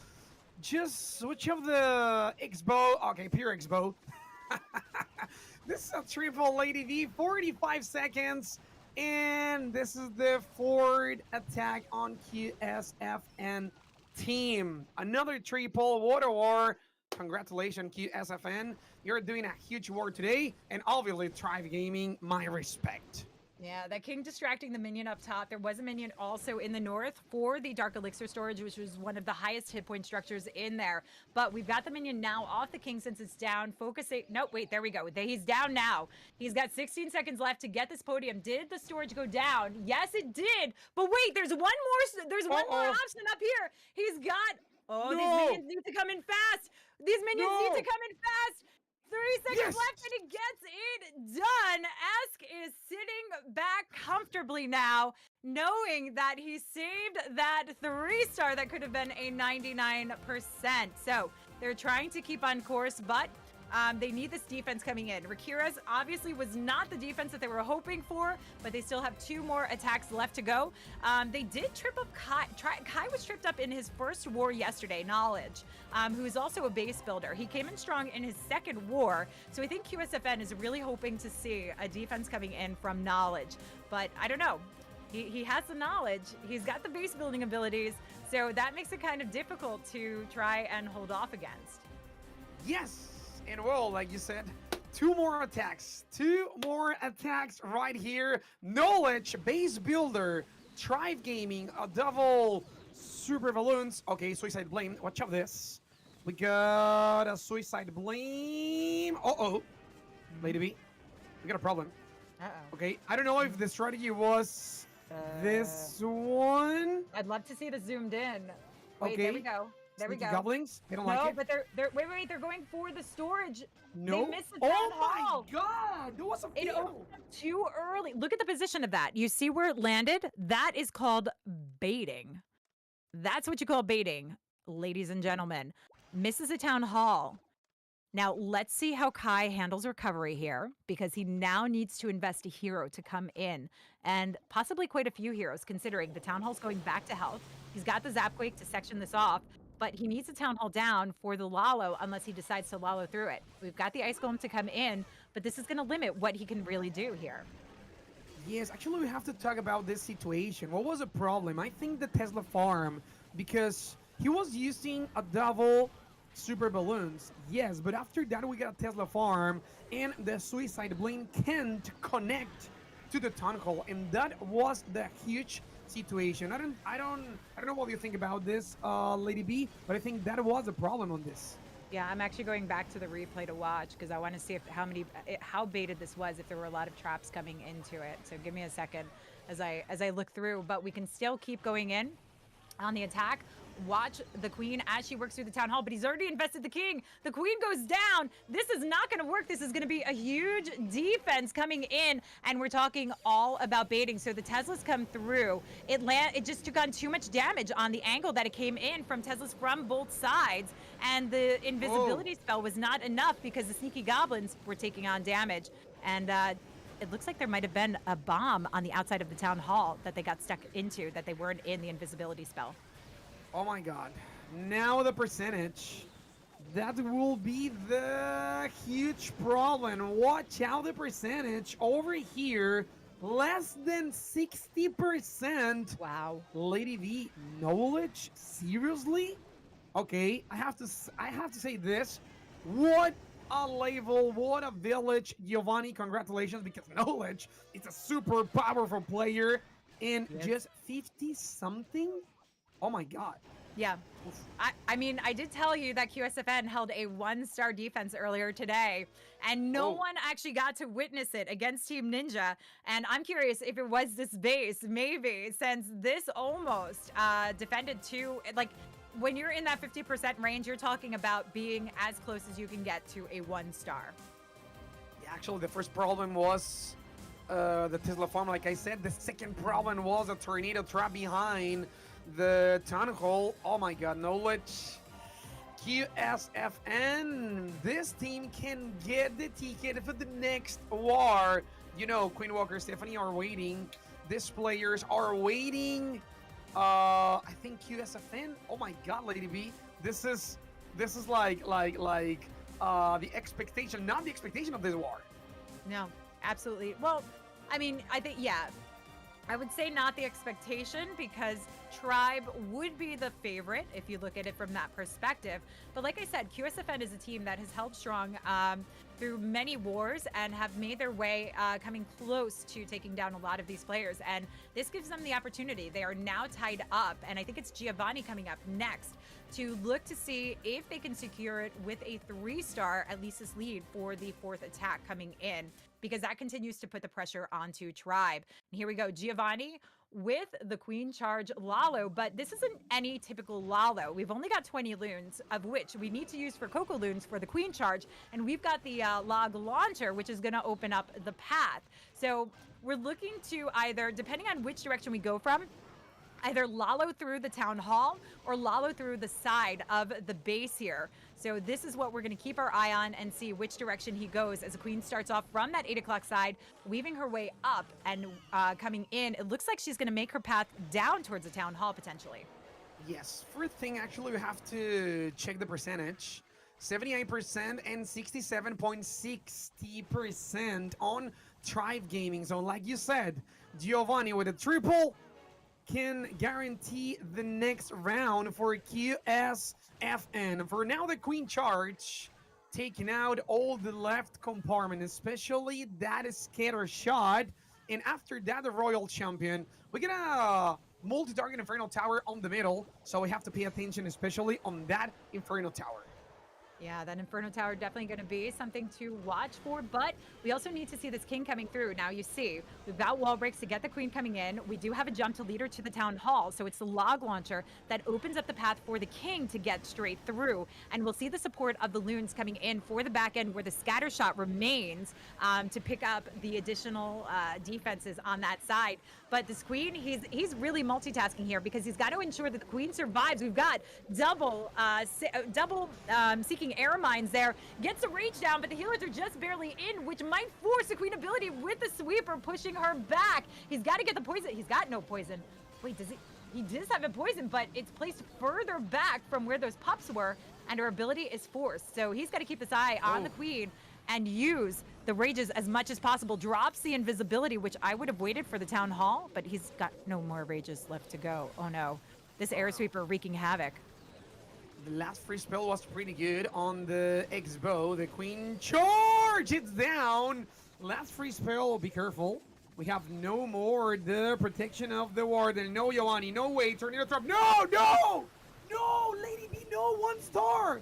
No way. Oh no my way. God, I can't believe it. There's no way. Spell support. He's got the warden, but nothing to help this out. They needed the 3-star. Oh. They needed the 3-star to get back in this. They had what they needed. And the 1 star comes to haunt them and knocks them back a huge amount from where they were. And this is why Tribe comes in. Oh my goodness. Oh my God, Oh, Giovanni. No way. Oh, no, I can't. Oh my God. Oh, you were talking about 1-star tag on your last stream on another war, and oh no, I can't believe it. Giovanni QSFN. Oh, no, no comment. Yeah, no comment. it hurts. You know, that's like you have to have a moment of silence in these positions here. Biggest problem was the support of the queen, and the problem with that kind of attack is the multitasking that goes along with it, because you're not just dealing with your queen charge at the same time, you're still dealing with your king, getting the log launcher down, making sure everything's secure. You usually have those yetis that are help for support with the king on the inside of the base, getting the royal champ down, and it just was not enough, and he missed out on opportunities with that queen that could have helped. But the air sweeper was the best defense for Tribe Gaming in that one. So Fluxy now, unless Fluxy really like throws this war, I can't see any turnaround. They've got, like, all they need is a safe 2-star for the win here. Oh my God, Fluxy. Actually, the strategy for Giovanni was pretty good, but how can you get a backup plan? Well, we can talk about this later. Look at the Fluxy attack. Tribe Gaming, just 2 stars. 2 stars is enough to get the ticket for the next round. And now working with double spell, free spell, potion spell to control the CC troops and to protect that queen charge. Watch out the queen, the king, and that skeleton spell to protect him, to be a good distracting thinking for that king on the north. Yeah. Beautiful blimp coming in. I'm looking to see the Yetis, but they're stuck there. They need to get to the multi-targeting Inferno, and they do. Royal Champ also here. If the Yetis survive, they could actually take out the Royal Champ and really help this one out, but they don't. So the Yetis clear out the core, but Royal Champ still stands. Jumping over the wall, though, the King, he's already burned through his ability, but the Royal Champ could help out with this and take her down. So this is looking very nice for Fluxy at this point. Close to that 50%, just needs to get the Town Hall down, and all is good in the hood. Correct. A lot of balloons. Just a wall of balloons in the air. The warden trying to protect the left part. The rage spell, the multi-target Infernal Tower. I think it's not enough. It's not enough. It's not enough. I told you it's not enough to take out that multi-target Infernal Tower. Finally, the Town Hall. We got 2 stars, and we got Tribe Gaming on the next round against Queen Walker's Stephanie. Yeah, absolutely. Phenomenal performance here from both sides. I mean, that 1-star was devastating because if the queen survived, that would have been the 3-star, and that would have given them likely what they needed to actually get through because of the 50% that came in from knowledge. So this has got to be disappointing for QSFN, cutting it so close and not quite making it. But they've done a huge amount of work coming into it, making it this far. We've had, you know, how many teams do we have playing today? You know, just 4 teams here waiting to get into that finals. And we've got one more war after this still. So, Tribe is going to have to face off against Queen Walkers. That's not an easy feat. And this is pretty good, LadyB, because, you know, we get 3 teams, only 3 teams, and we got, well, first, congratulations, obviously, Tribe Gaming, the winner for this war, and we got 3 teams left. that means you can get money today. You can get part of this prize pool because we get prize pool for first, second, and third place, which is awesome, LadyB. Absolutely. So we kind of know who our first, second, and third place teams are, just not in what position they'll be in. We don't know how much they're going to be getting, but the top winning team will walk away with $8,000 of the $15,000 prize pool, which is huge. And Stret Esports, as you see, we're not going to see later today because they won that first match war, the upper bracket war. They get a free pass into it. They also get an extra win in the mix. So if you think of it as a best of 3, it's like they're going into it with 1 win under their belt. So if they win that first match tomorrow, it's done. It's a 1 and you're done. If they don't win, if the winner of this next war tomorrow comes in and gets the win, then they have the opportunity to try and take that claim away from Stret, or Stret would have to get the 2 wins, or that final win going in. But we've got Queen Walker Stephanie versus Tribe Gaming. You couldn't ask for a better match other than the Queen Walker Stephanie Stret match and everything that we've seen so far. But Shion, I think we've got some interviews from our players to hear a little bit more about. Yes, actually, you're right. So we can watch that super interview. Thank you for all your work. LadyB, you're a super professional. I'm your fan, like I said, and we'll enjoy this interview. Weekend to find out a little bit more about how they're feeling about this competition and also the start of the competition. So here's what they had to say. Which team do you think will be the toughest out of the competition? So I think, I'm not sure how our record is against Queen Walkers. Maybe it's 13-1, maybe it's 14-1, but I think the toughest opponent definitely will be Queen Walkers, and we are very motivated to play against them. Strat is, I think they are the best clan in the world. Each player has great skills too. I think Tribe Gaming might be our toughest opponent throughout this competition in the playoffs, with the reason that I think against none other clans other than Tribe Gaming, we never have lost this much against one team, especially in ESL Europe. In the later phase, they beat us, I think, 4 or 5 times just in a row. And I think that they should be also very well prepared against us, especially we are also facing them in the first round in the playoffs. I think this will be the key war for us, also for Strat. If we beat them, that we can go really far into this playoff series. Acredito que Strut e Queen Walkers, sem dúvida nenhuma. What do you think it will take to win that top prize in the $15,000 prize pool, considering the competition you will be facing this weekend? So I think it will be very hard because each team is able to get 14 and 15 stars. So the goal will be to get 15 stars on offense, and then we all will shout at our bases and believe that we will get some defenses.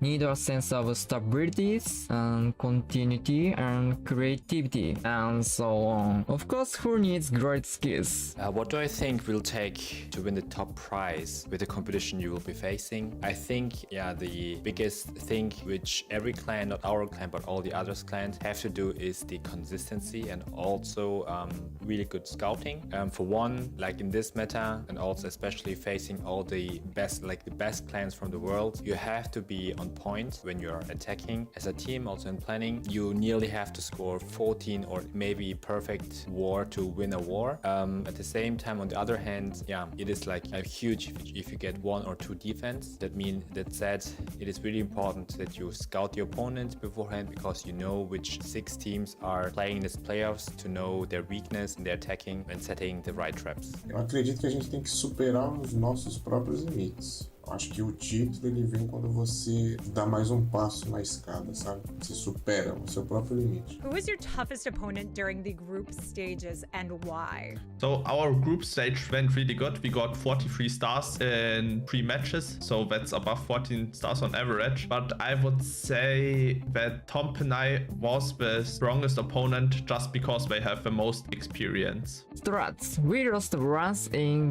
the group stage, and they has good bases. 2. Our toughest opponent in the group stage was definitely Queen Walkers. They also made it with us into the playoffs. Yeah, there is no question about it why I chose Queen Walkers. They are definitely maybe the hottest team in the world, or maybe like at least one of the best top 3 teams in the world. It was like, yeah, very, very hard to get a win over them. And I think, yeah, they are also one of the favorites here to win everything here in the playoffs. A gente não teve muita sorte no nosso grupo. Sem dúvida foi com Walkers e Strut. A gente caiu no grupo deles e acredito que foi os adversários mais difíceis que a gente enfrentou. We see many teams making it to the top tier of the tournament. What is your secret to making it this far in EWU? I think the most important part is everyone knows that the meta is the offense is very important, and we just know each opponent can get 15 stars against us, and because of that we are try-harding against each opponent, even if we don't know them, because we're afraid of every opponent and give our best against every opponent. I don't know, but I think good experience makes good results. So just play, enjoy. We see many same teams making into the top rankings of like multiple tournaments. The secret behind that is just, I think, for one, the experience. Most of the top teams who are making it through all the playoffs are teams who are playing for years this Clash of Clans competition. As well, there are also teams who are a team for several years. So the experience is a big thing. The second thing is for sure that you have practice every day. Most of the teams are practicing as a team, doing some friendly wars against other clans, or practicing themselves by doing lesson hits, as well as doing base testings and base scouting as a team weekly. And I think that's a secret which top teams are sharing. É a confiança, sem dúvida nenhuma. Você tem que confiar no seu time. E isso tem que ser uma confiança mútua. Um tem que confiar no outro. Algumas vezes algum jogador não vai estar bem, ele não vai jogar bem, ele vai fazer alguma jogada muito mal. E a equipe tem que estar lá para tirar ele daquela situação. Você trabalhando isso, tendo na sua equipe uma confiança desse nível, um ajudando o outro, um apoiando o outro, um cobrando o outro, o resultado ele vem sozinho. É uma questão de tempo. Nada é fácil, você tem que trabalhar. Se você trabalhar certinho, com respeito, dedicação, o resultado ele aparece. That was an amazing interview from the guys. I have to thank them so much for joining in that and giving us their feedback and their views. So we have some time before we go into the next war, but we did want to queue up some replays for you guys as we wait and just break down a little bit more so we can see what we have coming in. And one of those top attackers that we always talk about is Rakira, definitely as an MVP. So why don't we take a look and see what Rakira's did earlier today to help Tribe actually make their way through. It wasn't just that. I mean, we know Shion, it was defense as well. But while these teams prepare to go into battle into the next war, I think it's only fair to definitely highlight them. But do you think that would be your favorite hit of the day? Well, Rikiris, Chronos. We don't know. All the hits was. I mean, I love these wars. We get a lot of power, and well, Chronos, Tribe Gaming. This attack was incredible. We have to talk about details. And well, first the army. The army is Sui Lala, okay, using a flame and using those 4 invisibility spells to take out the middle of this village. So we have to pay attention first of the kind of this army, LadyB. Yeah, one thing that you have to watch out for is look at this multi-mortar that we have coming in. The mortars and expos are the only things that can outrange, and you can even see it's in range of the cannon. So typically we bring in barbarians, anything else to help to try and keep out of range. You can see the splash coming down, affecting it. So I'm surprised he's not dropping this barbarian, but still keeps it going in pursuit where it needs to go to get to the town hall. You will see the Skelly Donut, and this is where we were talking about the multitasking. If you can get a flame flinger going, bring it in, get it set, ready to go, and get those Skelly Donuts, the Skelly Bat Donuts ready and set. So he didn't have any concern, even though it ran down to the wire. This is the exceptional power of Chronos. But those are 2 things to remember when you are coming in with your Flame Flinger is watch for the mortars, have a backup plan for it. And of course, Loons and this Drag Rider were something that, I mean, he was worried that he was not going to get it done, so brought in his king to actually recover it. Correct. And now, the second part of this attack, the heroes, the suicide heroes, like we said, using a special skeleton spell to protect that queen to reach finally that warden tower. We were talking about the warden tower, it's so powerful. And we got a detail over here. The royal champion can't take the scatter shot on the south, but using the queen as a tank, he was using 4 balloons to take out the scatter shot. That detail was pretty good. Absolutely. And, the biggest problem here is with what he had to lose with the king here, he cut short of getting that queen into the narrow pathing to the multi-targeting inferno. But the way he was able to navigate, really tried pushing through to get the job done. Unfortunately, this was not enough to cover getting everything in. But look at the position of this hound, this ice hound. We talk about where you want to bring it to actually get the power. And it's in these areas, saturated areas, where you do have air defenses, any splash damage to worry through. And it really did an exceptional job at that. The tornado trap, very, very risky here. And you can see the baiting coming in from QSFN, of course. But still, this was a time fail. And unfortunately, that was due to the loss of what he had in the, in the flame flinger. But I would love to see an actual 3-star as well. And I think that's something that we can watch from Rakira. So, I mean, these are things that you have to learn how to try and recover, but you also have to understand that you can't always recover from these attacks. He did the best thing he could do, which was save the 2-star, which is very important. We also saw Knowledge do exactly the same thing, even though it was a 50%. And at the end of the day, they held a 1-star defense, which got them through into the round that we're going to see against Queen Walkers, which is coming up next. So if we look at Rakira, we can see the exceptional Lalo skills from one of the best players, and he goes in with the Yeti Blimp to start off. Now, the reason for the rage up here is when you have surrounding heroes, you need more power to get your Yetis through and ensure that you clean up the entire compartment. It's not always meant to take down the heroes, but in this case, it is meant to get the CC lure as well. Correct. Actually, that's the first part of this strategy. The suicide blame to take out one compartment of any village, and then to take out the CC troops, to get the CC troops in a corner, and then to eliminate all of them using your queen. That's a common strategy, and that's the first part of this attack on Recurus. The second part, it's using your suicide heroes, using your Ice Golem. When you got Ice Golem, this is not the situation. You have to use your king to cut the village, to push your queen into the tunnel hole like this, and with a huge backup using your royal champion.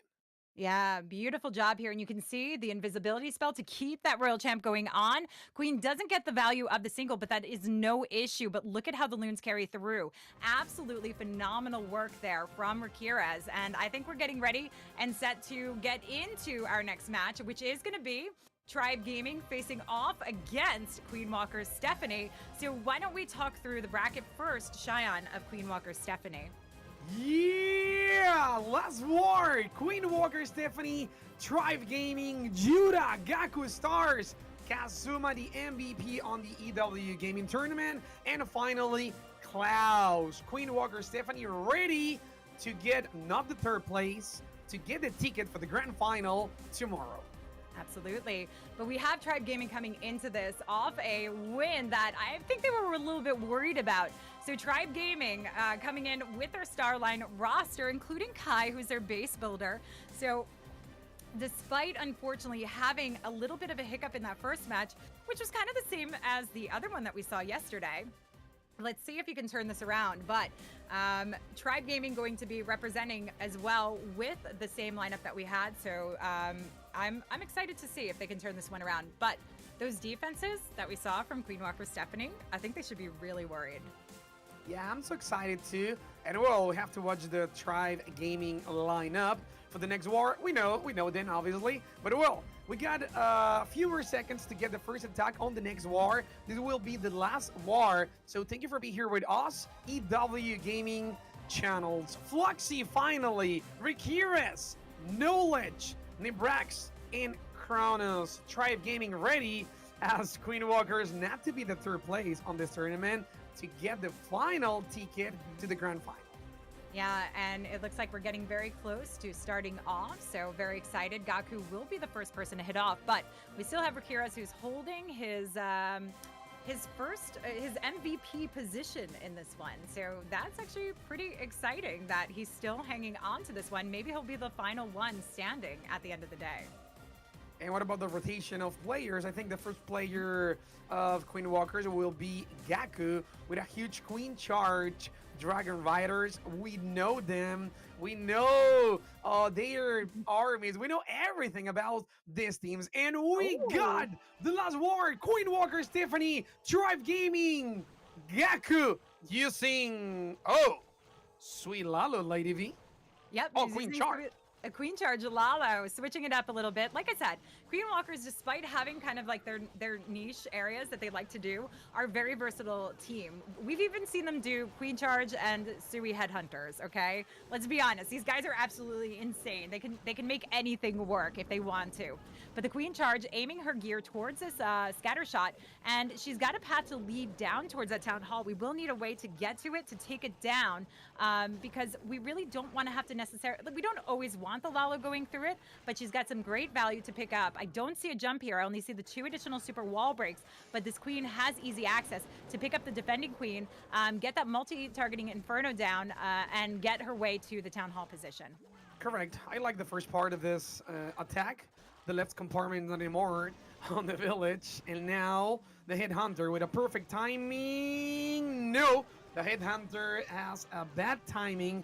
Then the Queen Charge had to take the enemy queen out. And what about that Suicide Blame trying to take that multi-target Infernal Tower and to take out the CC troops, finally using the Queen Charge to take the lava and the lava pops. Okay, she is beating through a wall, not following suit where he wanted her to go. And if she goes for the eagle, this is going to go off course, and Gaku is going to have to change up his strategy and his plan and look to Lalo through the town hall. Hound is keeping her on pursuit here, but we still have the king that can bring in. Only problem is there's a minute 20 left. He's got to get going with something. So sends the king in, the royal champion, to go for the town hall position here. Try and start cleaning up the path as the queen starts making her way through. This could give her the opportunity, and he could still have a nicely shaped up Lalo as long as she stays centralized in the base coming into it. Correct. Watch out the Queen Charge in the best spot in the middle of this village. We get the eagle, we got a double Inferno, and at the end, we got the scatter shot. But for now, the king is trying to beat the town hall using a perfect invisibility spell, and this strategy was insane. Perfect timing. The royal champion with the special shield taking out the town hall, and now the fly. Now we got balloons, more headhunters, and the Queen Charge trying to be the enemy queen, trying to be the multi-target Infernal Tower. What a Queen Charge! And the queen is not anymore on the village. I mean, considering what went wrong there with that queen, he really handled this very well. He did not get the value expected, but is handling it perfectly. Biggest problem here is a scatter shot. He freezes up the air defense, though, trying to give some reprieve as the loon sweep in, but the defending royal champion is holding it back, and it's not going to be enough to get it done, but it does recover them from the 1-star, which was the most important thing here. Like I said, we saw the same with Kronos when we looked at that replay. It's not always going to happen that you can recover no matter how good you are of a player. There are often times that you cannot recover when it goes off course because these bases are designed to target against specific attack strategy, which is why a lot of people ask, oh, why leave the town hall on the outside? That's an easy pickup. Well, it's not necessarily that easy depending on the spread of the defenses around and where you suspect the traps. So that makes a big difference in what you go for, but we also see baiting that happens and coming in. This was an unfortunate issue with the queen, and that's where you can get really thrown off is when she goes in the opposite direction of which you predict her going. And I do think he could have used a little support to actually push her back in quicker. Correct. Be careful. Again, Queen Walker Stephanie on the beginning of this on AOR with 2 stars attack. Well, now, Kakaloon, now Baby Dragon, King, Army We get the Hydra finally, Suicide Heroes Hydra, and maybe using the Suicide Blade, maybe he wants to connect the Suicide Blade into the Town Hall to take out the Town Hall. We have to wait for that. For now, the Queen going to the Eagle, and the Queen, maybe the King going to the Eagle, and maybe the Queen for the South part. Yeah, so the Queen's gonna stay on the outside edge of the base. We want the King to actually work through, take on the Eagle, but typically he protects the Queen. This is gonna be a widespread. There's not a lot of incoming damage for the Queen, but the Unicorn does help. Ideally, the Royal Champ will come in to help with that scatter shot position, but this Blimp is getting blown off course from the Air Sweeper, but does open up the Super Minions, gets the invisibility down, gets the Rage down. Did we even get them cloned? I think so. But they didn't get the single yet, and that's going to be a big problem. They need to get that single down. Gets one more invisibility, but the Tornado Trap pulls them out of it. Shion, he gets it done, and that is going to help save the dragons coming through to the defending Queen. Oh my god, they're so excited. that was good, because the last invisibility spell was pretty good to protect the last Super Minion, to take the last single target Infernal Tower. And what about the last scatter shot, LadyB? Last free spell. Okay, this is the last and last for everyone. I have to say, I love the use of the Golem because he used the King to sacrifice in the 3 o'clock compartment. The Golem was an excellent shout to provide the tank for the Queen, who's already taken on damage. Allow her to save this ability. Royal Champ, of course, has helped take down the scatter shot, trying to take down the Expo to give the Queen some reprieve. She's got the Unicorn still alive, and 1:09 left. He's got the time, but that ground bow is the biggest problem with no freeze. That's why we wanted to see the Royal Champ take it down. So she uses her ability, which is going to get her healed back up as a Unicorn goes through, but is it targeting on the Unicorn? It's targeting on the Unicorn, which means she needs to get through these final defenses. We've got the Battle Builder, we've got the Archer Tower all in range to take her down. Wait, she's gonna do this one by one, but can she survive it? If there's no bombs, the storage, of course she goes for the storage first. It's not gonna be enough. The last one. Come on, LadyB. Nebrax is doing like, I don't know what he's doing. 27 seconds. No! 99% is what it's gonna be. No! You see it. You see, you don't have a happy face, but you know, like, I mean, he does have a happy face. He knows. It was so close. He did the best he can do. You know, it's not a bad place to be. It still beats the percentage coming in from Queen Walkers. Yeah, actually, Tribe Gaming is leading this war, I think, for the percentage, like you said. Oh my god, Nebrax 99%, just the half. I mean, one more second and Nebrax can connect the triple. But well, we have to wait the second wave now, and the next attacker called the Kazuma on Queen Walker's Stephanie. Yeah, Kazuma, definitely a strong attacker for the team. We've talked about how, if you're joining, he is a newer addition. I think at this point we can't even say new addition because he's been here for at least a month now, replacing Stadra, who actually played earlier today in place of Kazuma. So, he's still playing around every once in a while and picked up a 3-star. But Kazuma also a strong hitter. We often see him coming in with those Lalo attacks, a very different hitter than who they replaced with Stadra, who's known for ground. But again, I hear those battle signals going, so let's see what we have coming in from Kazuma. If they can get that 3-star and try and turn the war around for themselves. But it needs to be more than just one 3-star. They're going to need to hold another defense here as well. Yes. Stadra pick a smash. Kazuma Queen charge Lalo. For now, the Queen charge going to the north. No! That Super Wall Breaker connecting that Queen charge to that scatter shot. Kakaloon. For now, everything is under control. The X-Bow in the ground target. And finally, a Sneaky Goblin making a good funneling to connect that King into the Eagle, LadyB. Yes, looking very nice so far. I like the use of the Yeti to help with the funnel. Beautiful wall break coming in to get, wait. Did it get, where did that super wall breaker go? Where did it go? It was like right there. He's got to send it another one to come through. There we go. Gets it in. Is it going to make the mark? It does to get into the multi, and this is going to connect the Queen. Wait, we don't have the full, nope, we don't have the full opening to the log launcher. We don't have a jump to the town hall.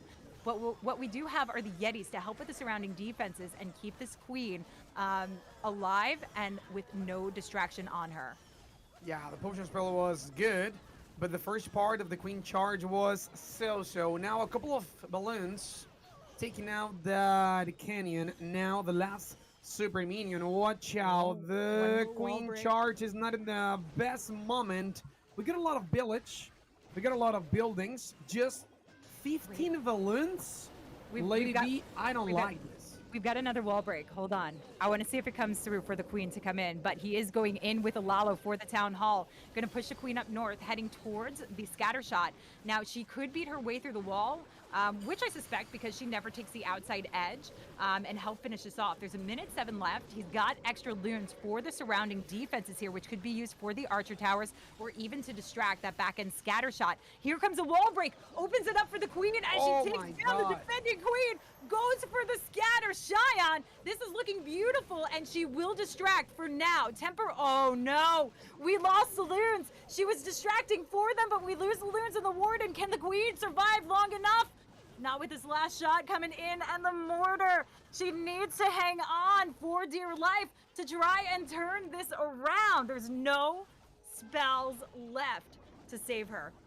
Correct. Actually, that last Super World Breaker was the MVP on this attack. And what about the Queen Charge? The Queen Charge was perfect at the end, but obviously he needs more. Kazuma needs more support, more troops. 10 seconds. Watch out! No! Oh my God, that was so close. Look at how she survived through all those defenses, and they're back at a time fail with this one. That is one. You know what, Kazuma? You've got the best queen charges around if you can do what you just did. So again, hold your head up high. That was a great way to turn around, but it now does give the opportunity for Tribe to really take on this lead here. So that leaves Queen Walker Stephanie with a 2-star. Tribe did have the percent advantage, and this now means Tribe could get back into this one and claim a one-star lead, actually. Yeah, actually, this is not the best day for Queen Walker Stephanie, with all my respect, obviously, because on the last ward, the first 2 attackers connect just 2 stars for each attack, and now again the first 2 attackers connect just 2 stars, but now against Tribe Gaming. Watch out, this Lady B using bats to protect those balloons. I like this. It's very curious. Yeah, I do too. Gives a little bit of extra boost coming in, clearing out some of the defenses. The loons can snipe out the traps as well, though. It's more for those air defenses that you want to try and protect typically. But gets a nice safe pathing for the blimp to get into the town hall here and allow the queen to take down the CC, but also navigate her pathing. So we've got the storage for her. Okay, Sneaky Gobs are going to go for it, which is perfect because we want to push her up towards the 3 o'clock side of the base, work in towards that scatter shot and multi-section, ideally, and shape up for the Lalo to come in from the scatter to eagle side, from like about the 6, I would say the 6 to 9 o'clock, the 9 to 12 o'clock side of the base. That's correct. Now we got a skeleton spell. Being a huge distracting. Now the jump spell. I like that jump spell. We got 3 heroes going to that multi-target Infernal Tower, and then a couple of balloons taking out that Archer Tower. For now, everything under control. I love that king. The king is a huge tank to protect that royal champion, to protect that queen, and finally trying to put the queen into the middle of this base to take out the double multi-target Inferno Tower over there. Yeah, looking good so far with the queen's jump, getting to that multi. Royal Champ supporting it here. She's got her ability intact as well, so she can power through the walls, give those loons a little bit more opportunity, especially if she can beat through the core of the base and get to the defending queen here.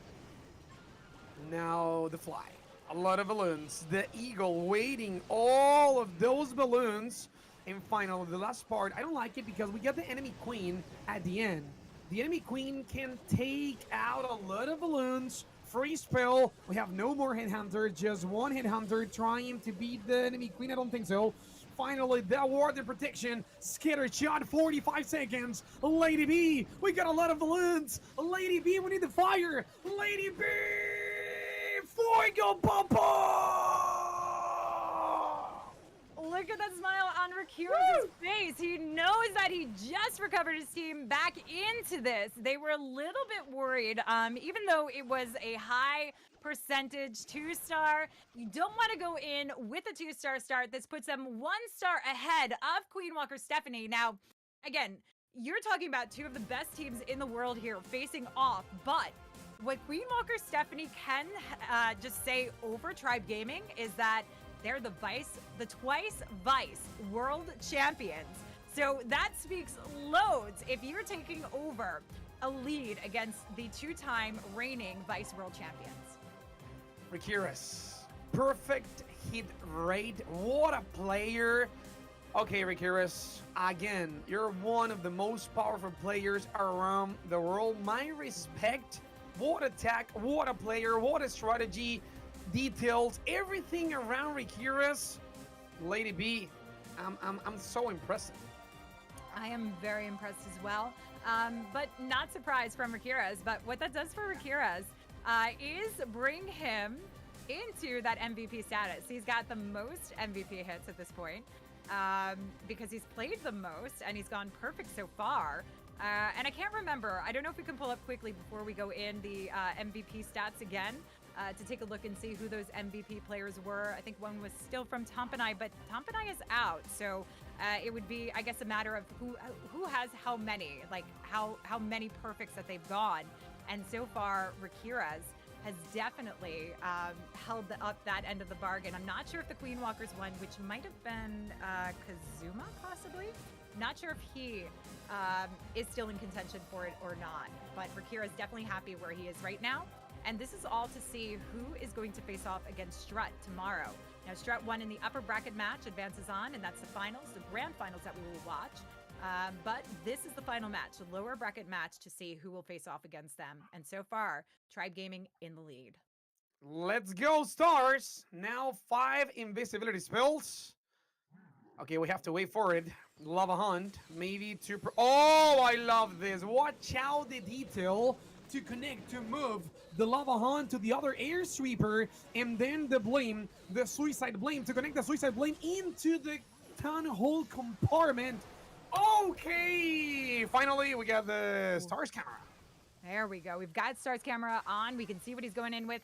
We've got that Blizzard taking down the Town Hall. Beautiful approach coming in. Also taking on the singles. So this is going to help out the heroes quite a bit. We even have the CC lure with just the Hound to contend with. The Super Wizard's going for it, but die out to the multi. But the Queen can take this on nice and easy from the outside perimeter where she has no damage on her. Correct. Okay, the Blizzard was perfect. Watch out the damage.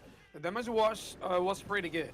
Now the potion spell to get under control, to get the explosion of the lava. We got lava pops, and the Queen has to take out all of those lava pops. The King constructing a good path for this Queen to take out the scatter shot on the 12 o'clock. And don't forget, we got 25 balloons. We have to be carefully with that multi-target Infernal Tower on the middle of this village. Yeah, this is looking lovely so far. And the Queen still going strong with her ability intact. Just gets behind the King to get on some extra value, waiting to the very last minute to use that ability as the King tanks for her. But we've even got the Royal Champ cutting across. This is exceptional. Not only exceptional Blizz value, but exceptional hero value coming into this one as the Royal Champ rides along underneath the loons, and the Queen has an opening here with her ability still. King's going for that multi. The Queen can take it on if she hurries up, but I think the King's actually going to take it down first, and they're going to help distract the heroes. This is lovely coming in from Stars, and exactly what we would expect.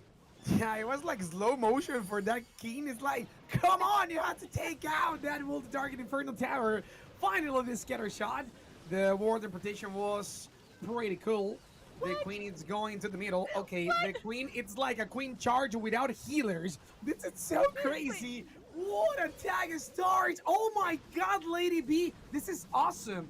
And you keep this Queen alive in a series. Come on now. And she survives a giant bomb. Loon's going for the single. This is what I call zombie Queen here. She is just not going to give up. This is how, okay, I'm sorry, Rakiras, but you try and match that. Oh my God. I have to do something, LadyB. I have to do something. I have to do this.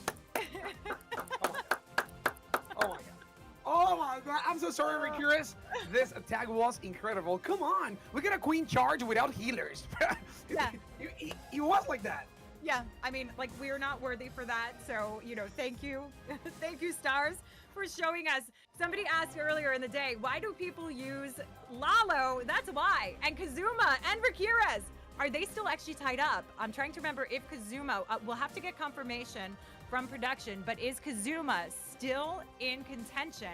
Or did he miss his 2-star? That is the big question, because Rikiris has not missed the mark yet. So Kazuma and Rikiris could be tied up at this point. Yeah, correct. Actually, that's the image for the MVP. And Rikiris with a perfect hit rate. Like we said a few minutes ago. Well, Rigo Torres, Tompina is not anymore on the EWU Gaming, and Kazuma with a bad day today. Kronos, LadyB, all yours. Okay, so Kronos rocking up with Lalo as well. You see a lot of pro players using this because it's not an easy attack to do, but they learn how to do it, and it can be for pro players. While it's not easy, they get used to it and they know how to adjust it quickly. And Hogs ground attacks, you do run the risk of spring traps and things like that you have to worry about a little bit more. It all depends on the base that you're going for. The Queen's got a beautiful target into the scatter shot as the King goes for the Eagle compartment. No jump to come in here, but he's got 2 more super wall breakers, and he's got an additional just like regular wall breaker, maybe to test for some traps or something along the way, just to make sure he gets his mark there. That's correct, and the winner advances to the final, and the loser finishes in the 3rd place and takes home an amount of $2,000. LadyB, $2,000 for the 3rd place. Yeah, 2,000. That is quite a chunk of money there. Nice to see. And we do have the continuation of the Queen, but she's struggling to get through. Drops the invisibility spell over those healers is where you need it, but when there's an air sweeper pushing them back, it can pose some problems, as we saw with Kronos's hit in the last war, which resulted in a 2-star losing out his Queen. But he manages to keep her ability, has the wall breaks coming in. Here we go. Wait, they're going for it. He's got the first wall break. There's the giant bomb, but the Queen's got the opening that she needs. And he's even got 1 more wall break to open up if he wants to, but I don't think he's going to need it the way this Lalo is shaping up and pathing. Another super Queen charge, taking the middle of this village with the best spot. And the fly, the balloons, trying to get the tunnel down. That free spell was pretty good. Trying to get the perfect timing to protect all the balloons. Come on, tornado trap. Like I said, on this kind of levels, behind the tunnel will be that tornado trap. He has to use a rage spell. He has to use something to take out the balloons, out of the potion spell behind the town hall for now. I don't like the last multi-target Infernal Tower. Maybe the Queen can take out that Infernal Tower. Yeah, the Queen can take out the multi. It's just getting those loons through, and he's holding on to this freeze for the multi as the loons make their way in, because the Queen took a little bit while getting into it, and he wants to make sure that there's cleanup on the back end of the base. Minions working through the storages, but there's still more storages, and there's only 16 seconds left to go. That Electro Owl needs to do some work. The Queen needs to get through the wall, and the Warden might be beating on the wall rather than helping her. No, wait, he's going for it. 6 seconds left. Oh. How How much damage is on that storage? Not a lot. They have the opportunity, but can he get it done? Is No! it 97%? And this gives the opening back over to the Queen Walkers, though Tribe Gaming does have quite a bit of a percent advantage. The percentage, I think it was like 56% for Queen Walkers and 57, 59 for Tribe Gaming. The war is 7-7. Oh my god, it's so Yeah. close. It's 56% for Queen Walkers and 59% for Tribe Gaming. So 2 more attacks left for both teams. Be ready, LadyB. Yeah, so Tribe Gaming does definitely have the advantage in this if they can triple, if Queen Walkers triples. But Queen Walkers definitely wants to set the tone and put the pressure on by throwing down that 3-star. Kronos, I know, is probably feeling a little I mean, how do you come so close to getting it? It's like the 99 as well that we saw. It hurts, especially when there's so much on the line. You know, there's a big difference of what you're winning at this point versus, you know, in the third place as what you will win tomorrow, wherever you go. So we do have Klaus in fourth position here. We always see him in this spot. Typically, we've got that one bat spell. We've got he's going in. I'm looking at he's going one bat spell for this one Skelly spell for the CC and all those invisibilities and rage to pick up the multi and to pick up the clan castle. The magic and the legend of Klaus. Goodbye, Clan Castle. Goodbye, Inferno Tower. Oh my god. That was incredible. Klaus now using a Suicide Heroes strategy, connecting the Ice Golem to protect both heroes. Now a Valkyrie to clean up all the skeletons. And, oh, come on. What is this machine? What's this, LadyB? I like it. Let's go, Klaus. We don't always get to see these rams or the wall wreckers coming in, but this is a big barrel push straight to that town hall. It's got more hit points than the log launcher does, and if he's got sneaky gobs in there, he can get straight ahead, knock them in, and work the heroes to the outer perimeter. So I'm kind of loving this. Wait, it's Yetis. Is he going to rage it up to get the single down? He's got the queen working through with the golem. These Yetis can take this on under rage, do it themselves, but the queen also there.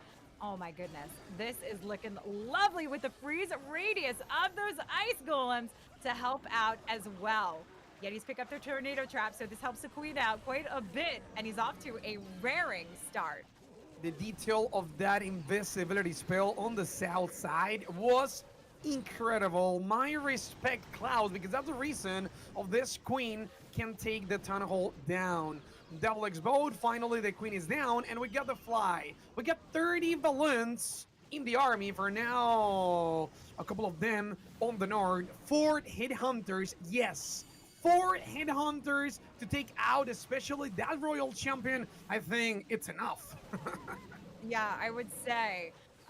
So holding strong on this one. He does have the multi to worry about. We've got 3 freezes, 2 haste to get through the back end of the base.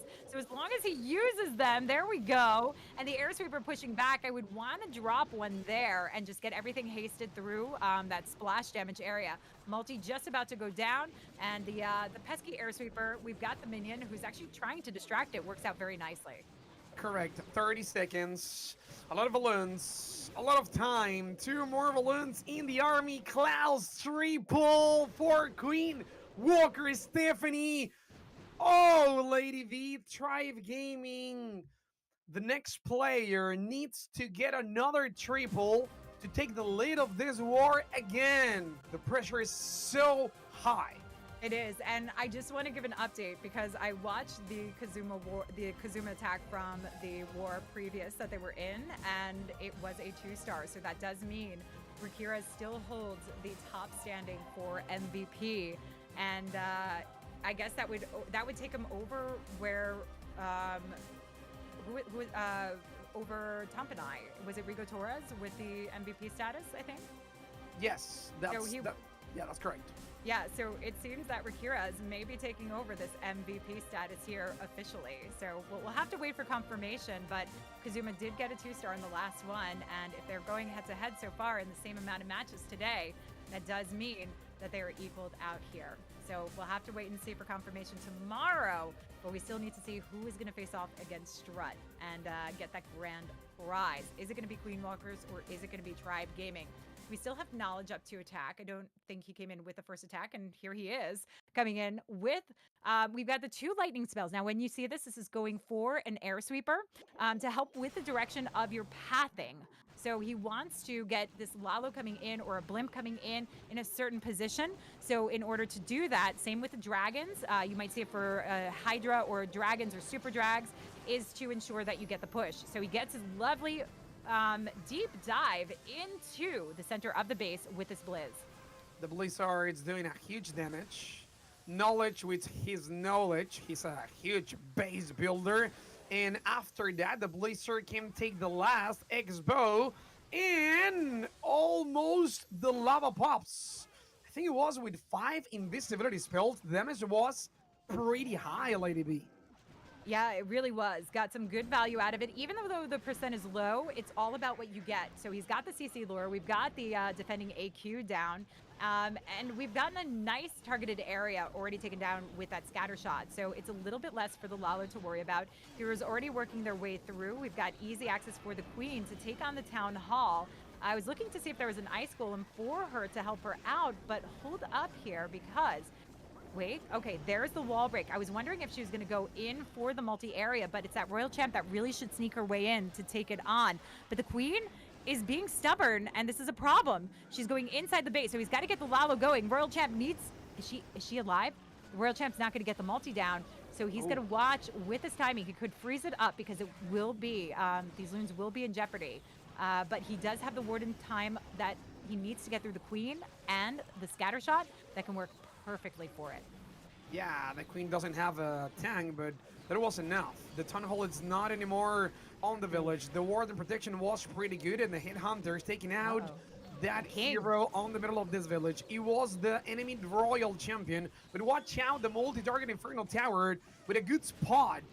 With no more damage. Oh my god, we got a problem. And the last free spell could be for that last multi-target Infernal Tower. We got a lot of balloons with free spell or without that free spell.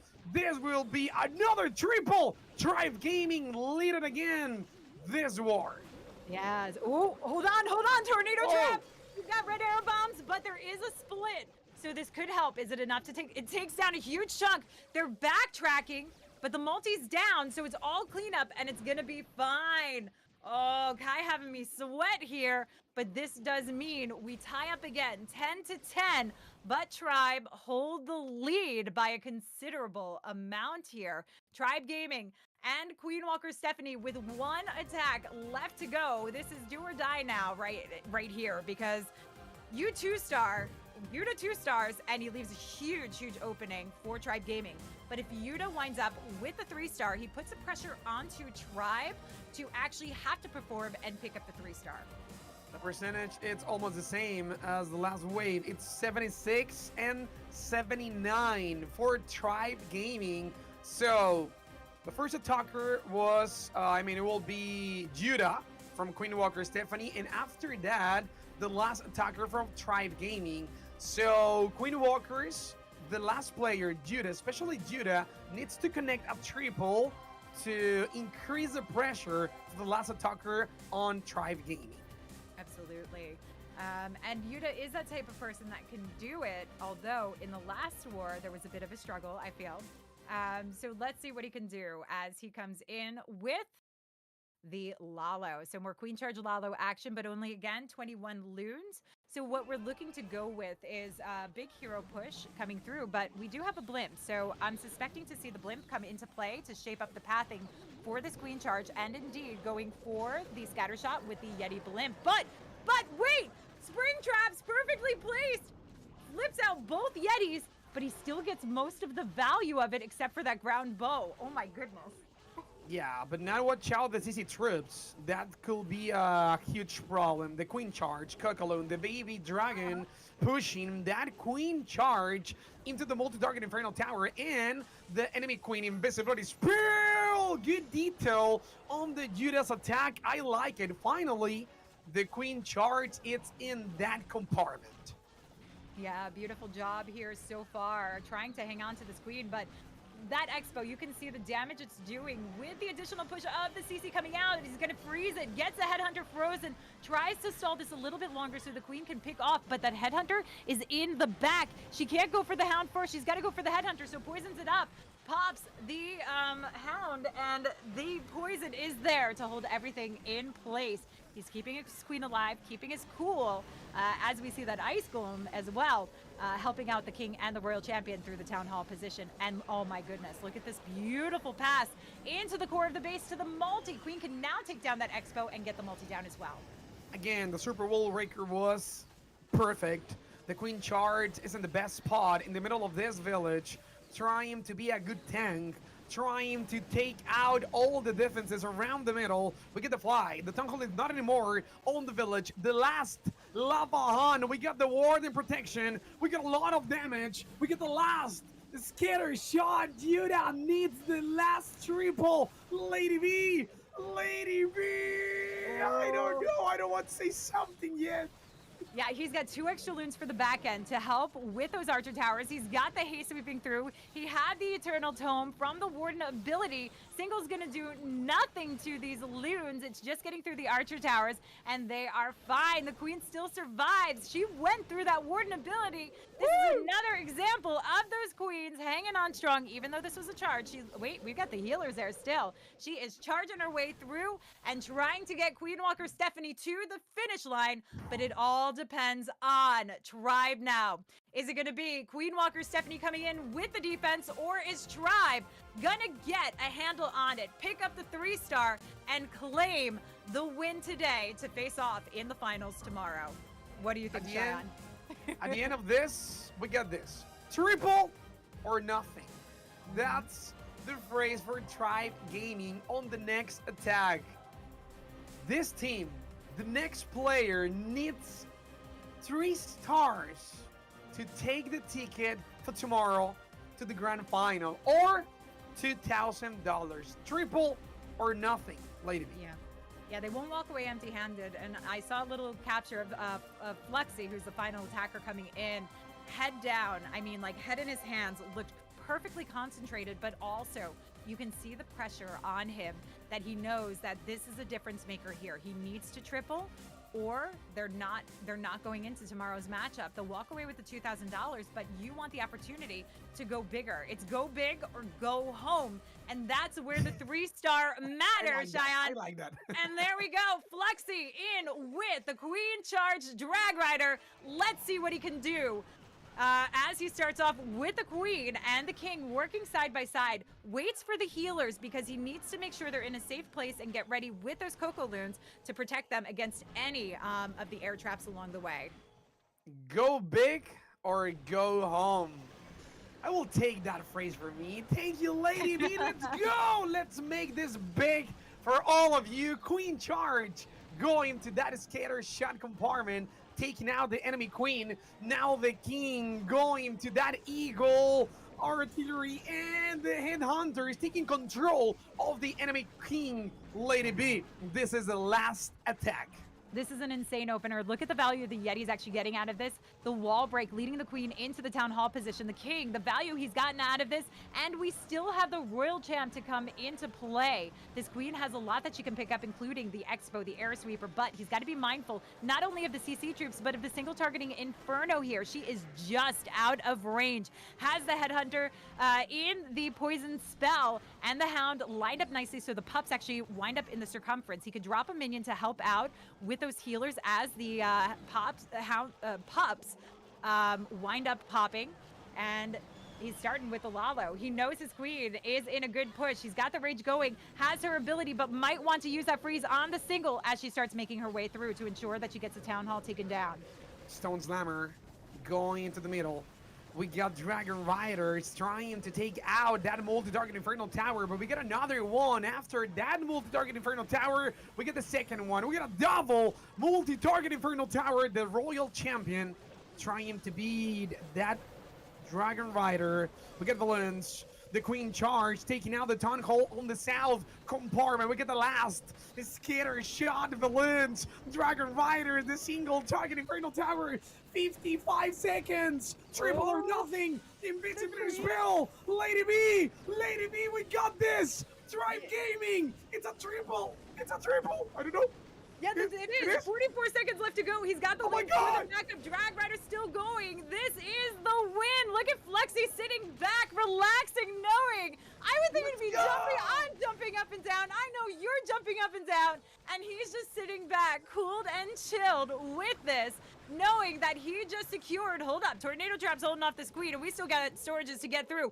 Get back in there, Queen. Come on. Get in there and get it done. We don't want to jinx this one, but it is a triple. There we go. Look at that. Oh, beautiful, beautiful job from both sides. 13-13, but in the end, Shion, it is Tribe coming in with the win to face off against Strat Esports tomorrow in the grand finals. What a war! 13-13 at the end. Tribe Gaming with a huge last attack. Fluxy, let's go for tomorrow! Congratulations, Tribe Gaming and Strut. Tomorrow, LadyB, 4 p.m. UTC. Don't be late. The grand final. Oh, come on. It will be awesome. $2,000. Third place. Congratulations, Queen Walker Stephanie. Yeah, huge congratulations to them. They put up one heck of a fight, but this is what happens. Small errors and you wind up not making it through. So we will see tomorrow the matchup between Tribe Gaming and Strut. It will be a best of 3, but with Strut coming in with a 1-match lead as they've carried across in the upper bracket. So if Strut win that first match, they win the grand prize. But if Tribe Gaming get the first win, they force it into a second match to determine who the winner will be. And this is absolutely insane what we've seen so far, so you do not want to miss it. Like Shion said, tomorrow, same place, same time, 4 p.m. UTC, and we will definitely look forward to seeing you there. I got to give a huge shout out, of course, to the players, to the teams who did phenomenal work today. Huge shout out to Shion. You are an amazing co-caster to work with. I love working with you, love the energy, love the hype. And to our production team, EWU, RH Base Building, and of course to Clash of Clans and Supercell. So thank you so much, and for those viewers tuning in. Shion, I'll leave you with the final words for today. Thank you, LadyB. You're a professional. Thank you, seriously. Thank you for all your work. Thank you, spectators. Thank all the production behind EWU Gaming. And obviously, thank you, Clash of Clans, players, captain, CEO, base builders. Don't forget the base builders. See you tomorrow, 4 p.m. UTC, grand final. EWU Gaming is back for a go!